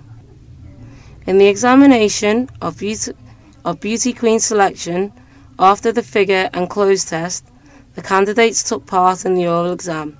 The first candidate said, "I hate war terribly. War makes us suffer.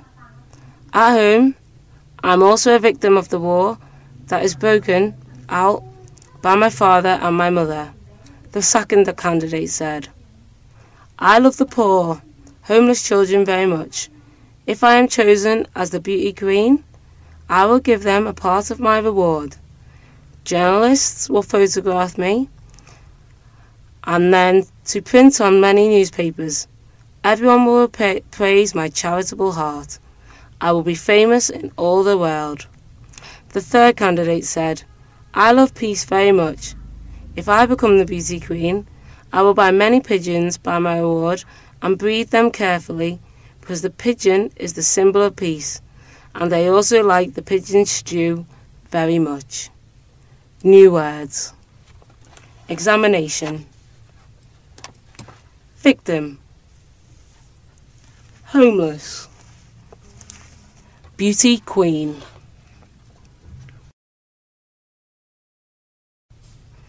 Story 149. Aren't you his mother? A young boy was playing with a ball in the street. He kicked it too hard and broke the window of a house and fell inside. A lady came to the window with the ball and shouted at the young boy, so he ran away, but he still wanted his ball back.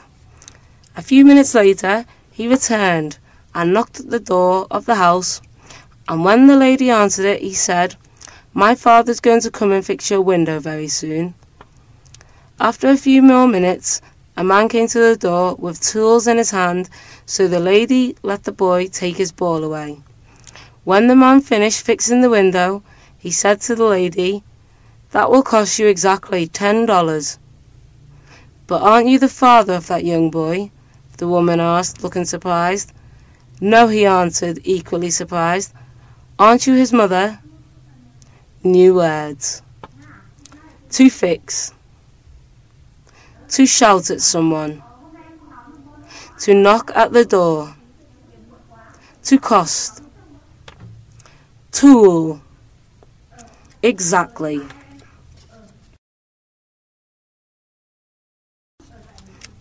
Story 150. Please let me shore by myself. A young officer on a small vessel was being tested on his knowledge of what to do if someone fell overboard while he was in charge of the ship. A big can was thrown into the sea, and the officer had to pretend it was a man who had fallen and tried to save it. The officer was inexperienced, and the first thing that happened was that the can was pulled under the ship's propeller. The officer quickly stopped the ship and went backwards. There was a loud crash as he struck the can again. Then he went forwards, went around in a circle, and struck the can once more straight in front of the ship. A sailor who was observing all of this said, "Excuse me, sir, but if I'm ever unfortunate enough to fall into the sea while you're steering the ship, please let me swim to shore by myself." New words. Vessel. Knowledge. To observe. Propeller. Unfortunate.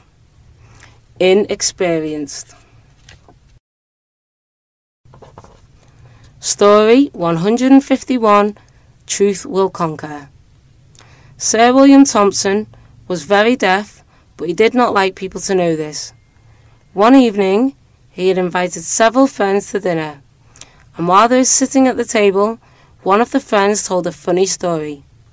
Everyone laughed, and Sir William, who had laughed as loud as anyone, said, "That was a very funny joke, but I know a funnier one. Would you like to hear it?" They all said they would. So Sir William began his story. When it ended, everyone laughed louder than ever, and Sir William smiled happily.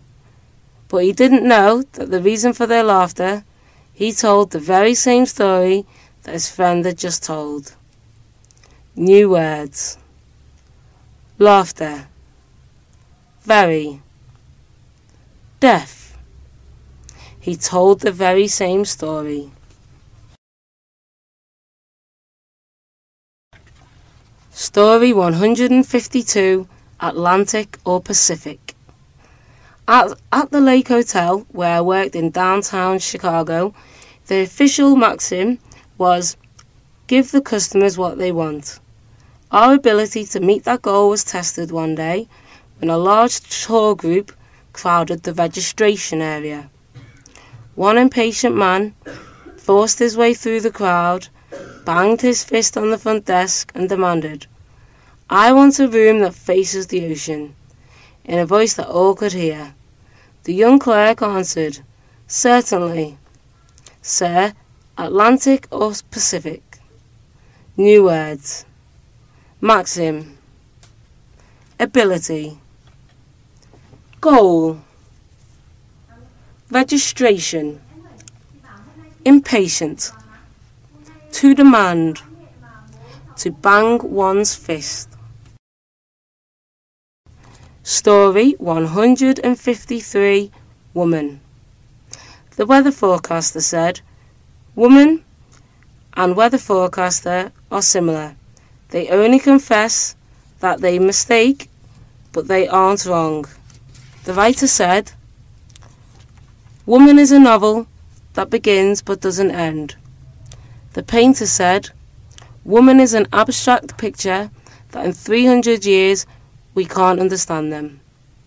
The priest said, "Woman is God's work, but God himself can't know what the theme of his work." The peasant said, "Woman is a field where there are secret and dangerous marshes." The female sociologist said, "Woman is the important part of mankind. If there was not woman, there would not be the second man in this world. Of course, there aren't all you in this world to discuss about women." New words. Novel. Abstract. Secret.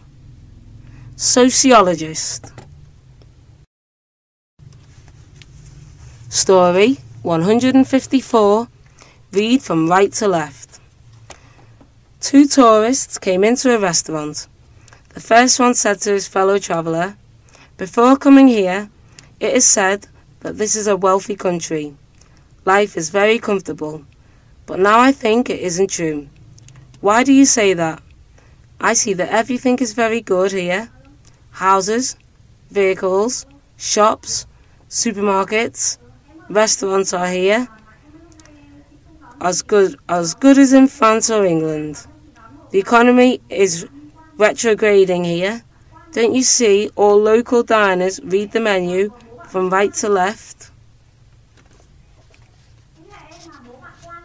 New words. Vehicle. Tourist. Wealthy. Comfortable. Story 155, Conformable. The chief of an army unit said to the privates, "The married men can go home to visit their families, but the single men can't. The single men have to stay to study the rules of the army for 3 weeks. A single soldier asked, "Is it really strange, sir? The single soldiers also have their families to visit." The chief replied, "The married men were used to conform to the orders, but the single men weren't." New words: conformable, chief, to have to do.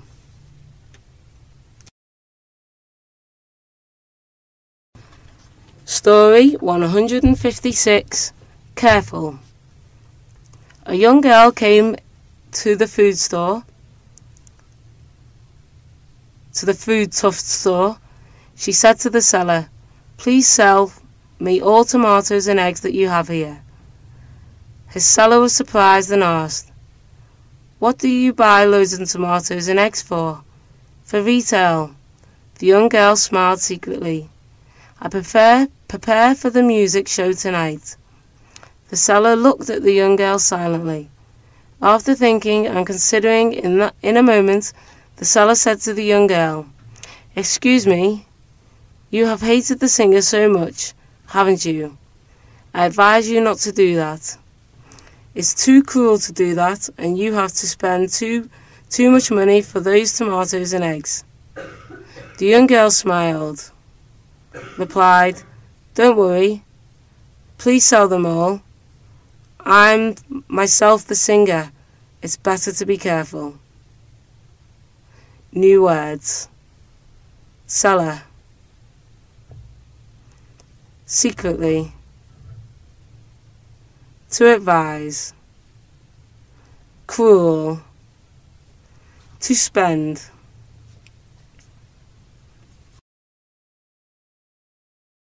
Story 157. Antique. A tourist travelled to India.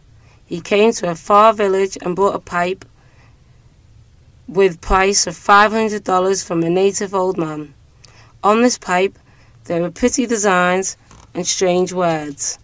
The tourist was very glad because he thought it was a precise antique. He expected to earn $1,000 at least from this pipe. After he returned to his native country, he came to meet his friend, an antique specialist, and said, "Please translate the strong words on this pipe." The antique specialist looked at the pipe with a magnifying glass carefully. 10 minutes later he laughed and said, "These strange words mean smoking is harmful for your health." New words: antique, pipe, design, to expect, specialist, to translate, harmful. Story 158. I cannot read. At the eyeglasses store, the shopkeeper helped the man choose and try a lot of glasses. The shopkeeper asked, "Can you read those words with these?" The customer always replied, "I cannot read them." Finally, the shopkeeper wrote a large A on the blackboard and asked, "Now, you can read this word, can't you?" The customer also replied, "Why, can't you read it all? It's so strange." The man became puzzled, stammered, I'm illiterate." New words: shopkeeper, to choose.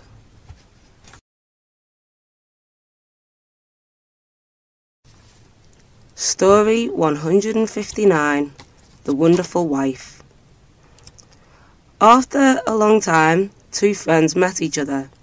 The first one said, "I'm glad to meet you again. How do you do? Please give me one cigarette. My wife prohibited me from smoking at home. If I smoke at home, she will punish me, sleeping in the living room. How is your wife?" "I think your wife is gentler than mine. You are luckier than me," the second one sadly said. "I left off smoking right after wedding. Why?" She prohibited me smoking everywhere. If not, she will return to her mother's house and let me living alone. Do you know why your wife hates smoking? So that, she said, cigarettes for 2 bodies are more expensive than for 1. New words. I'm glad to meet you. To prohibit. To punish. To leave off. To return. To hate. Story 160, On Time. In the park, a young man was sitting on a stony bench and waiting for his lover. He impatiently stood up and sat down and sometimes looked at the watch. About an hour later, his lover came and he said, "You always let me waiting for you from 1 to 2 hours. Why do you do such that? Don't you love me? Don't be angry me. Promise me from today I'll be always on time when making appointments with you. But what? You have promised with me for hundreds of times. Please believe me and now go with me." The young girl let her lover go in supermarket. When they stood in front of the shelf of watches, she smiled and said, "Now, will you please buy me that golden watch in order that I can always be on time, everywhere and every time?" New words. To stand up. To look at. On time. To promise. To believe. Story 161. Anything that is more valuable than wife. In the restaurant, after the meal, a man said to the owner, perplexedly, "I'm sorry, I forgot money at home, so I cannot pay for this meal. Now, my wife says here, and I come back home to cash money. After 10 minutes, I'll return." The owner replied, "You have to leave anything that is more valuable than wife. For example, as watch or ring. Wife, I have had the one at home." New words. Valuable. Owner. To forget. To pay. Story 162. £5. 3 people were walking along a street. First a big man, then a pretty woman, and then an old gentleman. The first 2 went round a corner. Suddenly the gentleman saw a piece of paper on the ground. He picked it up. It was £5. A few seconds later, the young woman came back. She was crying. "I have dropped £5, she said. "Don't cry," said the gentleman. "Here it is." The young woman thanked him and went away. After a few seconds, the big man came back. He was looking for something. Suddenly a window opened, and a small man looked out. "I saw £5 fall from your pocket," he said, "but that man gave it to a young woman." The big man was very angry. The gentleman was frightened and gave him another £5. When he had gone, the young woman came back together her 167 pence, and the small man came out to get his. New words. Second.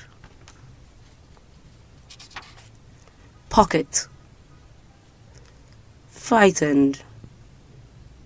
To drop. To look out. To cry.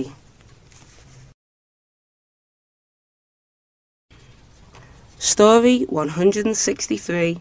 He's 6 months old today. A man got into a train and found himself sitting opposite a woman who seemed to be about 35 years old. Soon they began talking to each other, and he said to her, Do you have a family? Yes, I have one son, the woman answered. Oh, really, said the man. Does he smoke? No, he's never touched a cigarette, the woman replied. That's good, the man continued. I don't smoke either. Tobacco is very bad for one's health. And does your son drink wine?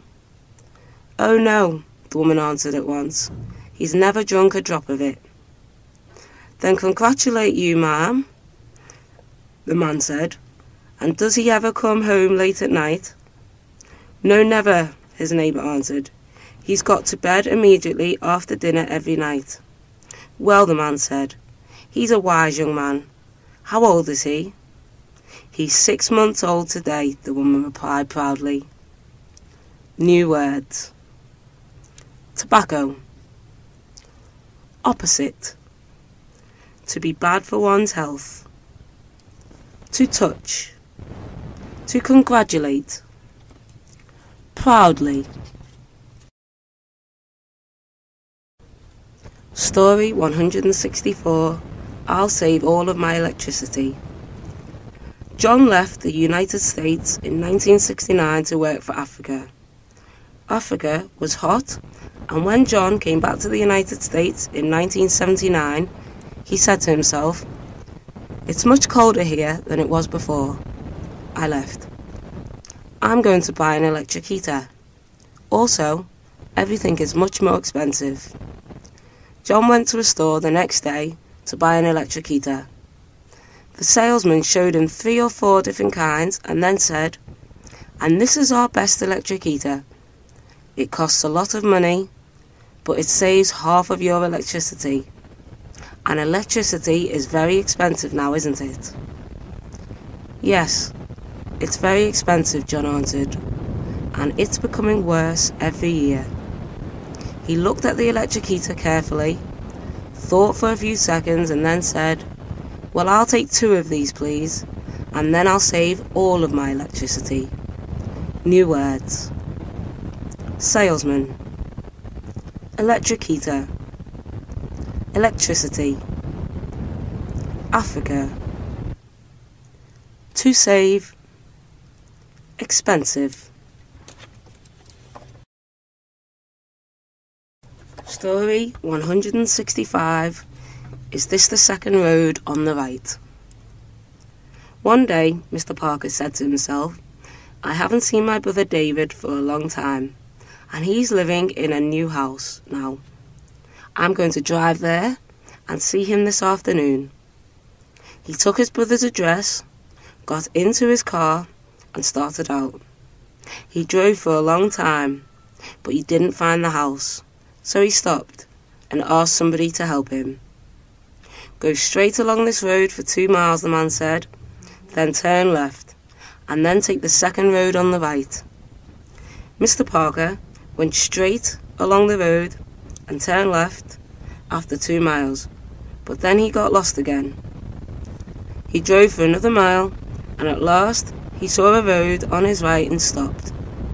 A woman was coming towards him, so he said to her, "Excuse me, is this the second road on the right?" New words. Road. Along. Towards. To start out. To go straight. To get lost. Take the second road on the right.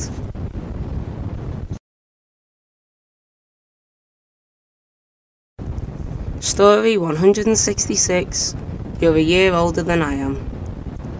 Mike was a small boy and he hated soap and water. 3 or 4 times a day, his mother said to him, "Mike, your hands are very dirty. Go and wash them." But Mike never really washed them well. He only put his hands in the water for a few seconds and then took them out again. Mike's uncle and aunt lived in another city. One day, they came to stay with Mike's parents, and they brought their small son Ted with them. Ted was a year younger than Mike, and he didn't like soap or water either. The boys sat with their parents for a few minutes, but then they went outside. When they were there alone, Mike looked at Ted's hands and said proudly, "My hands are dirtier than yours." "Of course they are," Ted answered angrily. "You're a year older than I am." New words. Soap. Second. Dirty. Proudly. Angrily. To bring. Brought. Story 167. That man has a very good business. A travelling salesman had to walk so much that his feet often hurt. His doctor told him that salt and water was the best thing for them. So the salesman decided to go to the sea for his vacation that year. Since all of the hotels near the sea were expensive, he went to a small hotel far away from the beach. In the morning, he went down to the calm sea with the bucket, went over to the lifeguard and asked whether he would be allowed to take a bucket of salt water. The lifeguard seemed very surprised but said, "Yes, although you'll have to pay 25 cents for it." The salesman gave the lifeguard 25 cents, filled his bucket, took it back to his hotel and put his feet in the water. After lunch, he came back down to the beach again. The tide had gone out now, so the sea was much lower. The salesman thought, "That man has a very good business. He must have sold thousands of buckets this morning." New words. Salt water. Lifeguard. Tide. Bucket. Although. To hurt. Story 168. Occupational disease. Two young women talked with each other. One of them has the husband, who's the famous goalkeeper. The other one has the husband, who's the boxer. A woman said, "Your husband is the famous goalkeeper. Certainly, you are very happy." "What? Happy is it? Why?" "When sleeping, he often embraces my head tightly because he thinks it's the ball. It makes me strangled." The second one said sadly, "My situation is worse than yours." "Why?" "I think your husband loves you very much. When sleeping, he often strikes my back because he dreams of being on the fighting stage." New words. Disease. Famous. Goalkeeper. To embrace. To strike. Story. A fly and a mosquito. Two friends met each other in the coffee shop. The first looked at his friend's face and surprisingly asked, "Why is your face wounded so seriously?" "Because of a mosquito. It's a too strange thing." "Because I took a mosquito, but what?" "But that mosquito was on the forehead of a boxer." The second one surprisingly looked at his friend's wounded arm and asked, "Why is your arm powdered?" "Because of a fly." "Nonsense. I struck a fly, but what?" "But that fly was on the chest of a karate teacher's girlfriend." New words. To look at. Fly. To powder. Story. Stingy. Two servants talked about their bosses. "My boss has used the same pair of shoes for 5 years. My boss has used the same pair of shoes for 10 years. And then he let his son continue to use them for 5 years more. My boss knows clearly how many spoons this coffee pot has, how many pills that candy can has." My boss can know exactly how many grains every spoon of sugar has. New words. Stingy, servant, pair of shoes, candy, spoon, sugar. Story 171, Woman's Tear. 3 husbands met each other. The first one, who was a soldier, said, "Woman's tear is a classic weapon, but very dangerous."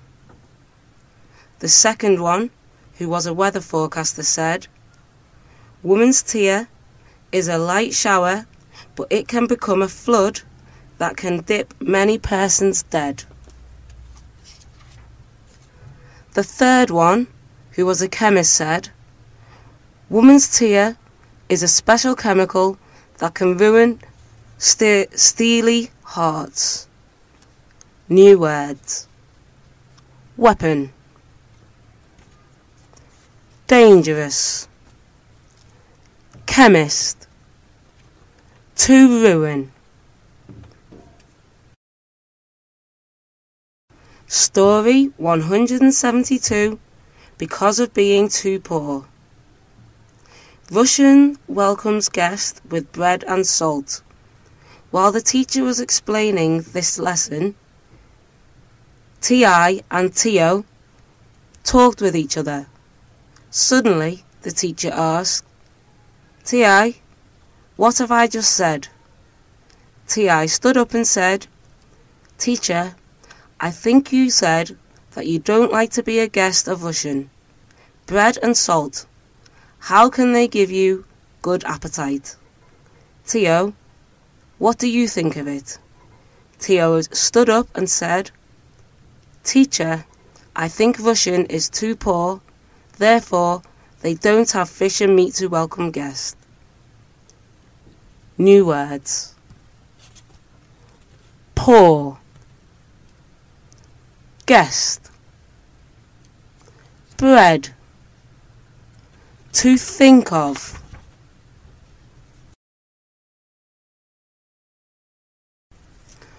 Story 173, Woolen Hat is Better. The young man who wore a woolen hat was driving the motorcycle very fast on the highway. The policeman whistled and gave signal to stop him. The policeman asked him, "Driving the motorcycle, why don't you wear the safety hat instead of the woolen one? Do you know it is breaking the law to do it?" The young man replied, "I do it because I think that the woolen hat is better than the safety one for 100 times. Your words are very strange and absurd. Do you want to joke with the policeman?" "Sir, I dropped the safety hat and this woolen hat from the 10th stair. Both fell down on the ground.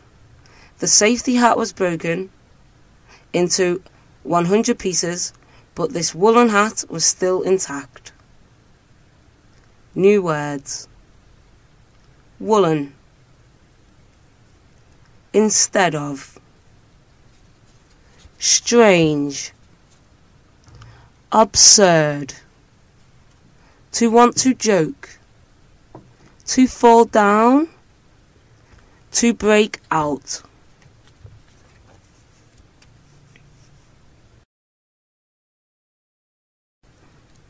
Story 174, Polite and Sweet Voice. 2 young men talked with each other. One of them said happily, "I called telephone to the pretty girl that we met in the park yesterday and said, 'Oh my dear, I love you very much. Do you love me too?'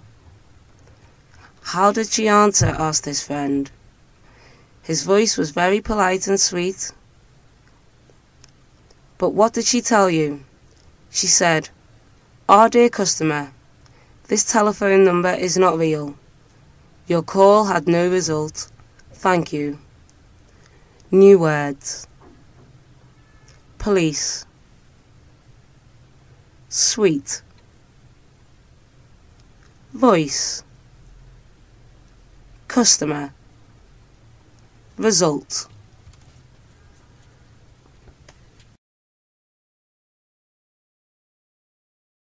Story 175. A Stingy Wife. There was once a large, fat woman who had a small, thin husband. He had a job in a big company, and that was given his weekly wages every Friday evening. As soon as he got home on a Friday, his wife used to give him back only enough to buy his lunch in the office every day. One day, the small man came home very excitedly. He hummed into the living room. His wife was listening to the radio and eating chocolates there. You'll never guess what happened to me today, dear, he said. He waited for a few seconds and then added, I won £10,000 on the lottery. That's wonderful, said the wife delightedly. But then, the thought for a few seconds and added angrily, but wait a minute, how could you afford to buy the ticket? New words. Thin. Fat. Husband. Wage. Excitedly. Hurry. Guess. Dear. Wait. Lottery. Delighted.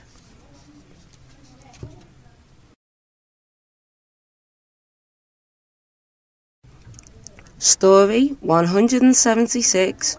Husband and Wife. Mr. Jones was very angry with his wife, and she was very angry with her husband. For several days they did not speak to each other at all. One evening, Mr. Jones was very tired when he came back from work, so he went to bed soon after dinner. Of course, he did not say anything to Mrs. Jones before he went upstairs. Mrs. Jones washed the dinner things and then did some sewing. When she went up to bed, much later than her husband, she found a piece of paper on the small table near her bed. On it were the words, Mother, wake me up at 7 a.m. Father. When Mr. Jones woke up the next morning, it was nearly 8 a.m., and on the small table near his bed, he saw another piece of paper. He took it and read these words, Father, wake up. It is 7 a.m., Mother. New words. Upstairs. Wash. Sew. Bed. Wife.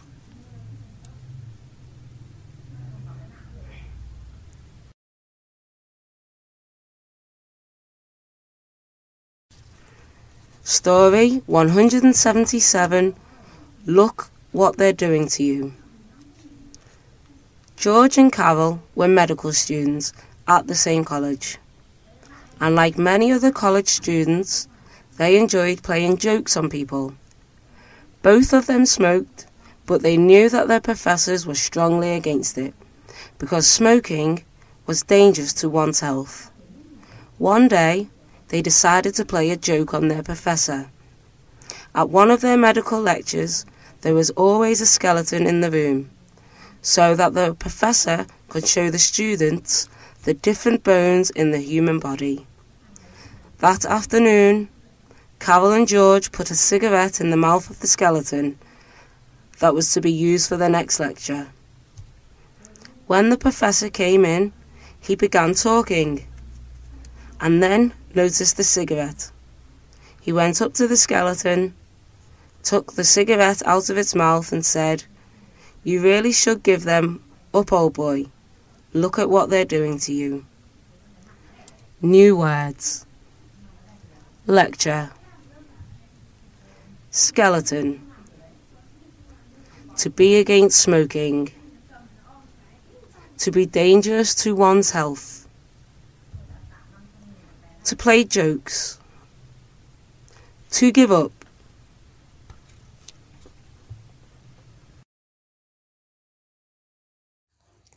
Story 178. Wrong number. Mrs. Green's telephone number was 835-6688. The number of the cinema in her town was 835-6689. People often made a mistake and telephoned her when they wanted the cinema. One evening, the telephone bell rang and Mrs. Green answered it. A tired man's voice came over the phone. "At what time does your last film begin?"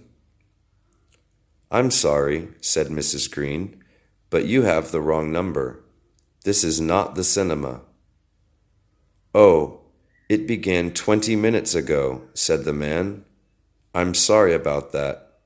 Well, goodbye." Mrs. Green was very surprised, so she told her husband. He laughed and said, "No, that wasn't a mistake. The man's wife wanted to go to the cinema, but he was feeling tired, so he telephoned the cinema. His wife heard him, but she didn't hear you. Now they will stay at home this evening, and the husband will be happy." New words. Mistake. Ring. Story 179. It's yours. Fred had a very rusty old car, but his father said that he had to sell it before he would buy him a new one. "You have to learn the value of money, Fred," his father said. "It doesn't grow on trees, you know. You should learn to be a good businessman." But nobody seemed to want to buy the car from Fred. He put a for sale sign in the back window of the car, and he put another sign on the bulletin board in his college dormitory. But nothing happened.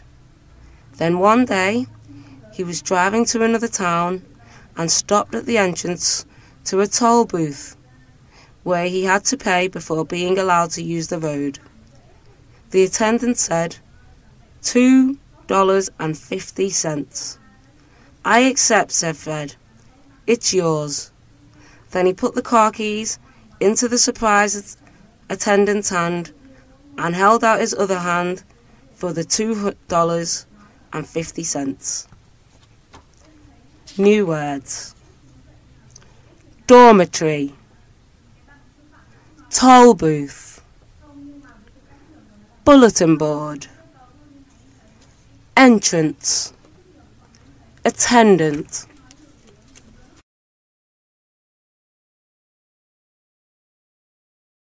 Story 180.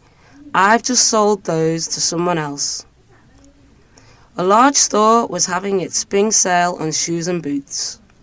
It was the first day of the sale, and the shoe department was full of women who were eagerly trying to buy them. They were all full of all kinds of shoes and boots in a variety of colours, and the prices had been reduced a lot. Because the store wanted to get rid of as many as possible in order to make room for their new stock. The cashiers were kept busy, and at one moment a woman came to one of them with her money in her hand and said, "I don't need a bag, thank you. I'm wearing the shoes I bought." She pointed to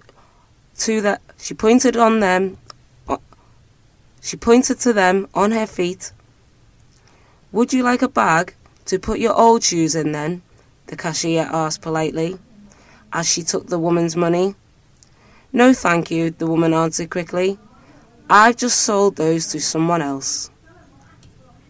New words. Cashier. Variety. Shoe department. To get rid of. To reduce. To make room for.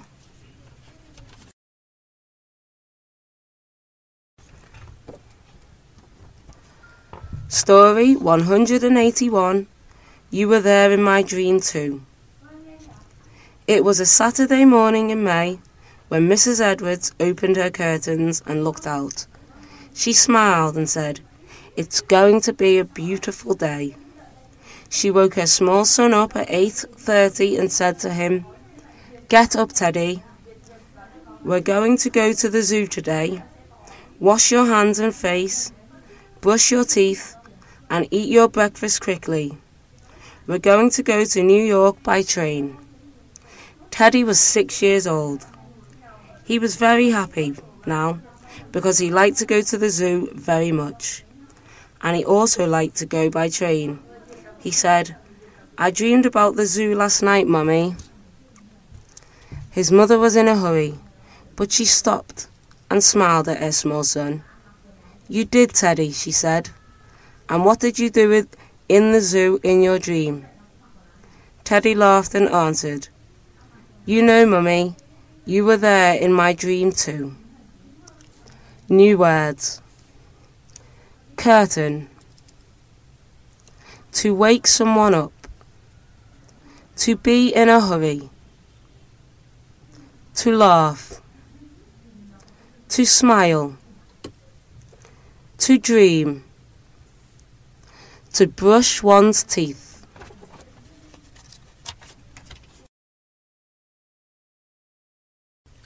Story 182. I am his second wife. A rich man and his wife went into a shop to buy a bracelet. Neither of them was very young. They looked at a lot of beautiful bracelets, and after half an hour there were two which they liked very much, but they had not yet been able to choose between them. One of them was very expensive, and the other was quite a lot cheaper. Of course, the shopkeeper wanted to sell them the more expensive one, because then he would get more money from them. So he said to the lady, "Oh, go on, spend his money. If you don't, he will only spend it on his second wife." For several seconds, nobody said a word, and then the lady said angrily, "I am his second wife." New words. Bracelet. Cheap. Shopkeeper. Spend. Expensive. To choose. To pick out. For several seconds. Story 183. An amusing answer. One evening, there was a big dance at the hotel in our town. One of the guests at the dance was a man of about 40 who thought he was so handsome that everyone who saw him would fall in love with him. At the beginning of one of the dances, he saw a pretty young woman who was standing beside an older lady at the edge of the dance floor. He went up to the girl and asked her to dance. She had seen him dancing before, so she knew that he was a good dancer, and she too liked dancing. She accepted. After they had danced several dances together, the man led her into the garden and said, "Do you tell your mother everything you do?" "Of course not," she answered sweetly. "She does not mind what I do now, but my husband always wants to know." New words. Amusing. Handsome. Edge. accept, mind,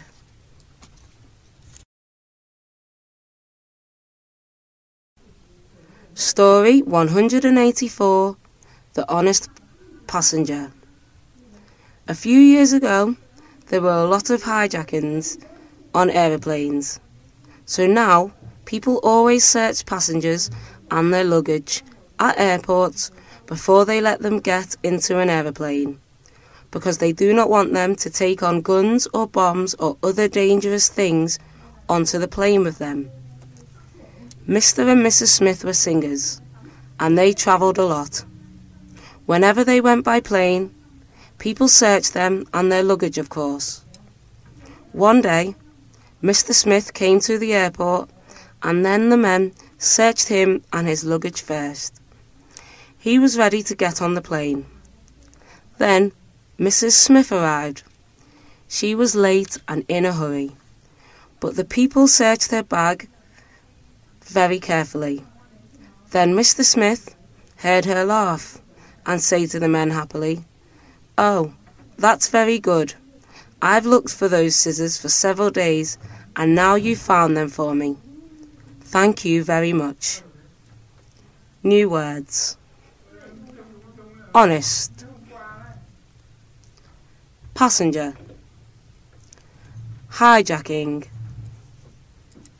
search, luggage, whenever, scissors.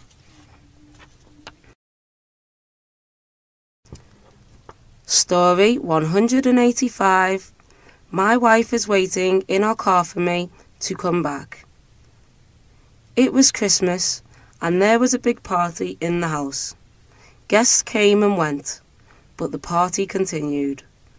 Then the bell rang. Several people shouted, "Come in," and a small man opened the front door and came in. Nobody knew him, but the host went to meet him and took him to the bar for a drink. The man sat there happily for an hour and a half and drank. Then suddenly, he stopped and looked at his host. "Do you know," he said, "nobody invited me to this party. I don't know you, I don't know your wife, and I don't know any of your guests. My wife and I wanted to go out in our car, but one of your guests' car was in front of our gate, so I came here to find him, and my wife is waiting in our car for me to come back." New words. Bar, guest, host, gate, Christmas, suddenly, the ring, rang, rung,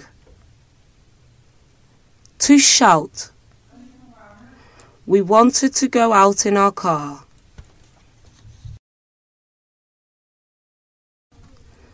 Story 186, Gold. Once there lived a man who was very fond of gold. He used to say, "While I have my gold, I am the happiest man in the world," and all his life he saved money. One day, he was travelling in the desert of North Africa. He lost his way. He had no food or water, and he was almost dying of hunger. He was so weak that he could not walk. He could only crawl. The heat was terrible. There were only stones and sand around. Just then, he saw a bag lying on the sand. He hoped that he would find food in it, and water too. He crawled to the bag, but when he opened it, he saw that it was full of gold. What is the use of gold to a hungry man in the desert? He left the bag in the hot sand and cried, "I am the unhappiest man in the world." New words. Desert, stone, sand, bag, to lose one's way, to die of hunger, to crawl, to be full of, to save money.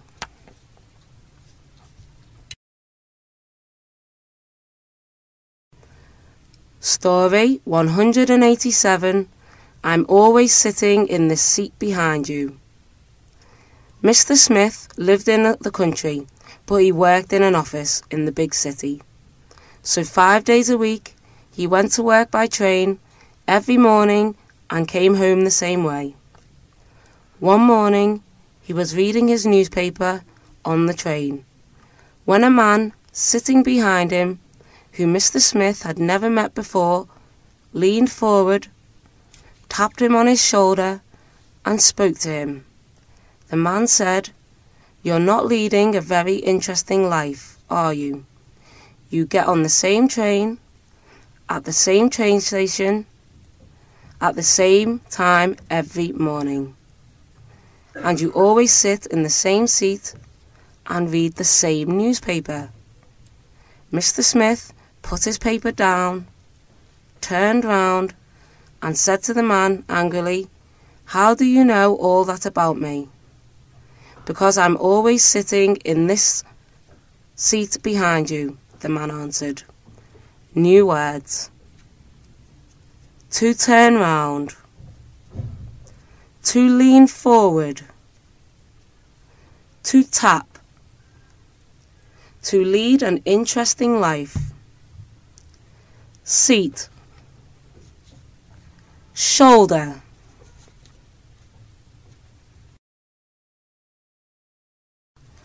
Story 188.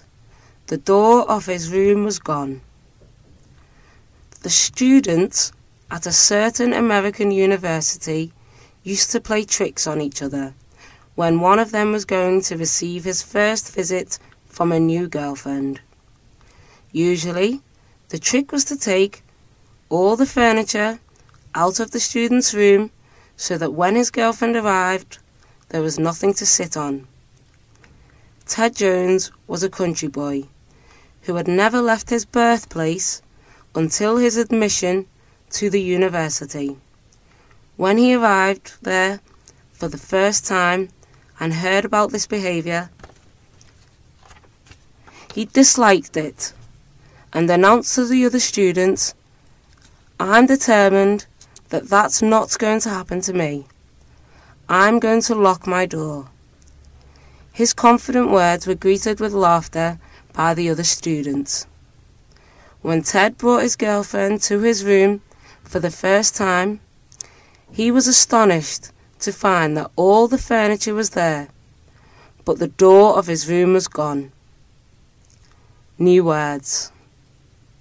To receive. To play tricks on someone. To announce.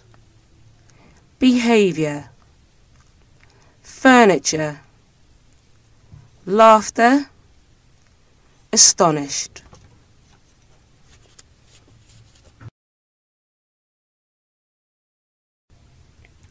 Story 189. Not me. One day, a man went into a chemist's shop and said, "Have you got anything to cure a headache?" The chemist took a bottle from a shelf, held it under the gentleman's nose, and took out the cork. The smell was so strong that tears came out of the man's eyes and ran down his cheeks. "What did you do that for?" he said angrily, as soon as he could get back his breath. "But that medicine has cured your headache, hasn't it?" asked the chemist. "You fool," said the man. "It's my wife that has the headache, not me." New words. Cork. Cure. Chemist. Chemist's shop. To get back one's breath. It's that. It's my wife that has the headache.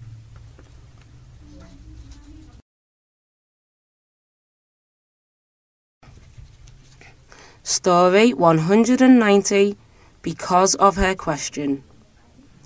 Peter was 8.5 years old, and he went to a school near his house.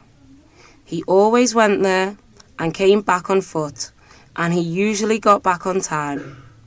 But last Friday, he came home from school late. His mother was in the kitchen, and she saw him and said to him, "Why are you late today, Peter?" "My teacher was angry and sent me to the headmaster after our lessons," Peter answered. "To the headmaster," his mother said. "Why did she send you to him?" "Because she asked the question in the class," Peter said, "and none of the children gave the answer except me." His mother was angry. "But why did the teacher send you to the headmaster then? Why didn't she send all the other stupid children?" she asked Peter. "Because her question was, 'Who put glue on my chair?'" said Peter. New words. Glue. Headmaster. Stupid. Except. To come home on foot. On time. Story 191, The 3 Wishes. A farmer's wife spent most of her time wishing for things which she did not have. She often said, "I wish I were rich," or "I wish I were beautiful," or "I wish I had a handsome husband." Therefore, one day, some fairies decided to permit her her 3 wishes. The farmer and his wife talked for a long time over what she should wish for, but the farmer's wife suddenly became a little hungry, and from force of habit she said, "I wish I had some sausages to eat." Immediately, her plate on the table was full of sausages.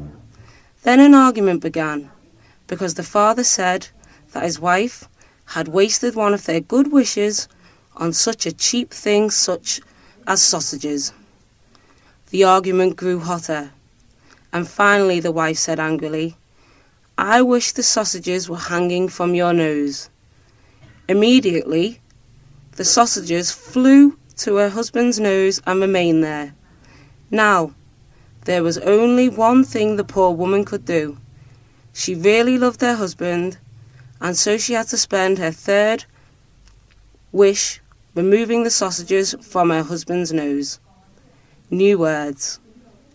Sausage. Fairy. To waste. Immediately. At once. From force of habit. The argument grew hotter. To hang. Hung. Hanged.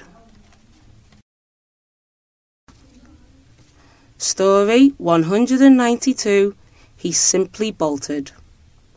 A young man had been sitting in the drawing room with his sweetheart for a long time, and it was getting late. Suddenly, the door opened and her father entered. He coughed a little, poured tea into a cup, cleared his throat, and then said, "Do you know what time it is?" The young man stood up hurriedly, stammered a few words, and in a moment or so, he left. "Is your boyfriend an idiot or what?" asked the father of the girl who stood looking into the mirror. "Why?" said the daughter, a little irritated. "Well, I just asked him if he knew the time because my watch has stopped, and he simply bolted." New words. Drawing room. Idiot. Mirror. Sweetheart. Irritated. To stammer. To bolt. To clear one's throat. Story 193. Diamond cut diamond. A poor boy once stood and enjoyed the smell of food and sweetmeat, which came from a stall where they were for sale. After a while, the sweetmeat seller said, "Have you enjoyed selling and smelling my good things?" The boy replied, "I have." Whereupon the greedy man said, Then pay 2 dimes for the enjoyment you have had. I do not work to provide you with pleasure for nothing." But a gentleman who was standing by said to the boy, "Well, my boy, I have no doubt this fellow loves to hear the sound of money. Rattle a couple of dimes together, and the noise of your cash will pay for the smell of his food." New words. Dime, stall, sweet meat, enjoyment, whereupon, I have no doubt, to rattle. Story 194. He has been stone deaf for years. This is the story about Mark Twain, the famous American writer and humorist. We all know that Twain was famous in his day as a lecturer and teller of funny stories. We also know that he liked to play jokes on his friends. In this case, the joke was on Mark Twain. One day, he was walking along the street of a small town where he was going to deliver a lecture that evening. He met a young man who told him that he had an old uncle who never laughed and never smiled. Mark Twain told the young man to bring his uncle to the lecture that evening. He said he could guarantee to make him laugh. That evening, the young man and his uncle sat in the first row. Mark Twain spoke directly at them. He told some rather funny stories, but the man never smiled. Then he told the funniest stories which he knew. But old man's face still remained blank. At last, Mark Twain left the platform almost exhausted. Later, Mark Twain was talking with a friend about this. "Oh," said the friend, "I know that old man. He has been stone deaf for years." New words. Mark Twain. Platform. Humorist. To deliver a lecture. To guarantee. To speak directly at someone. Exhausted. Stone deaf. Story 195. Has your father got any money? Mr. and Mrs. Yates had one daughter. Her name was Carol, and she was 19 years old. Carol lived with her parents and worked in an office. She had some friends, but she did not like any of the boys very much. Then she met a very nice young man. His name was George Watt, and he worked in a bank near her office. They went out together quite a lot, and he came to Carol's parents' house twice.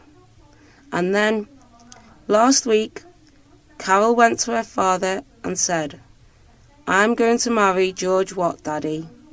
He was here yesterday." "Oh yes," her father said. "He's a nice boy, but has he got any money?"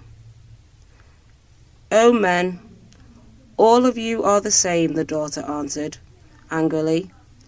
"I met George on the 1st of June, and on the 2nd, he said to me, 'Has your father got any money?'" New words. daddy, daughter, office, angrily, twice, to marry, the 1st of June.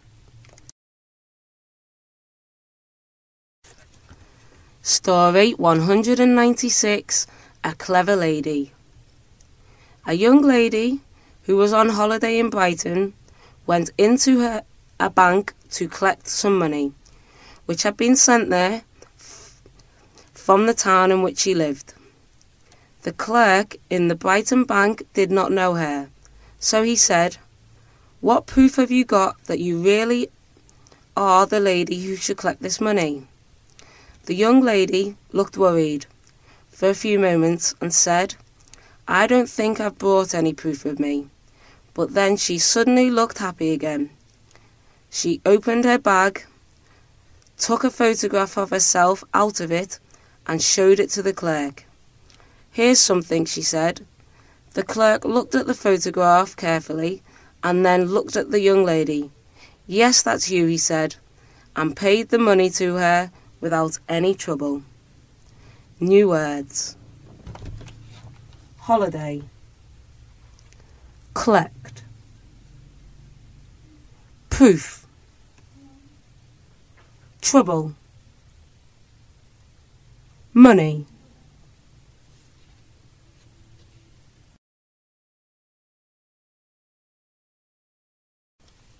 Story 197, Dream Comes True. A husband said to his wife, "My dear, we are going to live in the expensive house that you have dreamed." The wife was very happy and she kissed her husband continuously. "Oh, you are a very wonderful husband. Where is our new house? When can we come to live there?" The husband replied, "No, it isn't so that. We continue to live here, but the price of house renting is increased twofold." New words. To be going to do. To be happy. Wonderful. House renting. Story 198, Important Person. The wedding was being celebrated in the church. The priest was standing before the bride and bridegroom, reading prayers. Suddenly, the bridegroom ran out of the church. Everybody was surprised. The bride's parents and her relations were very angry about the impolite and strange action of the bridegroom. About 10 minutes later, the bridegroom returned to the church. When the wedding ended, a friend asked the bridegroom, "Why did you do so strange?" He replied, "Suddenly, I remembered that I had forgot inviting an important person, so that I came out to phone to him." "Who is that important person?" "He is the creditor who loaned me money to organise the wedding." New words. To celebrated. To run out of. Bridegroom. To be very angry about. To return. Creditor. To loan.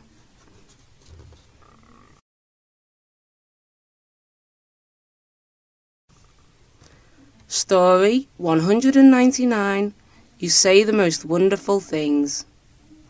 It was Saturday evening in late July, and Joe and his girlfriends had been to the movies. After that, they are super in a small restaurant, and now they were sitting together on a bench in the park, enjoying the cool air and moonlight. After a long time, the girl said dreamily. Joe, do you think my eyes are like bright stars shining in the clear night sky? Joe looked at her quickly and then answered, Yes. And do you think my teeth are like pearls reflecting in the light of the moon? She continued in the same dreamy voice. Yes, he answered again, after another quick look. And do you think my hair is like a golden waterfall in the moonlight, she went on. Yes, he repeated. Oh, Joe, she said happily, throwing her arm around him, you say the most wonderful things. New words. Bench.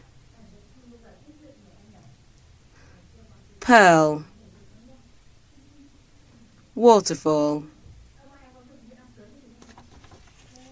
Moonlight. Dreamily. To reflect.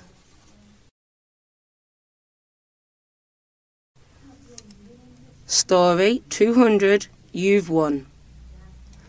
A certain old gentleman was very unhappy about modern education and thought that young people nowadays were not being taught the importance of knowing the difference between right and wrong.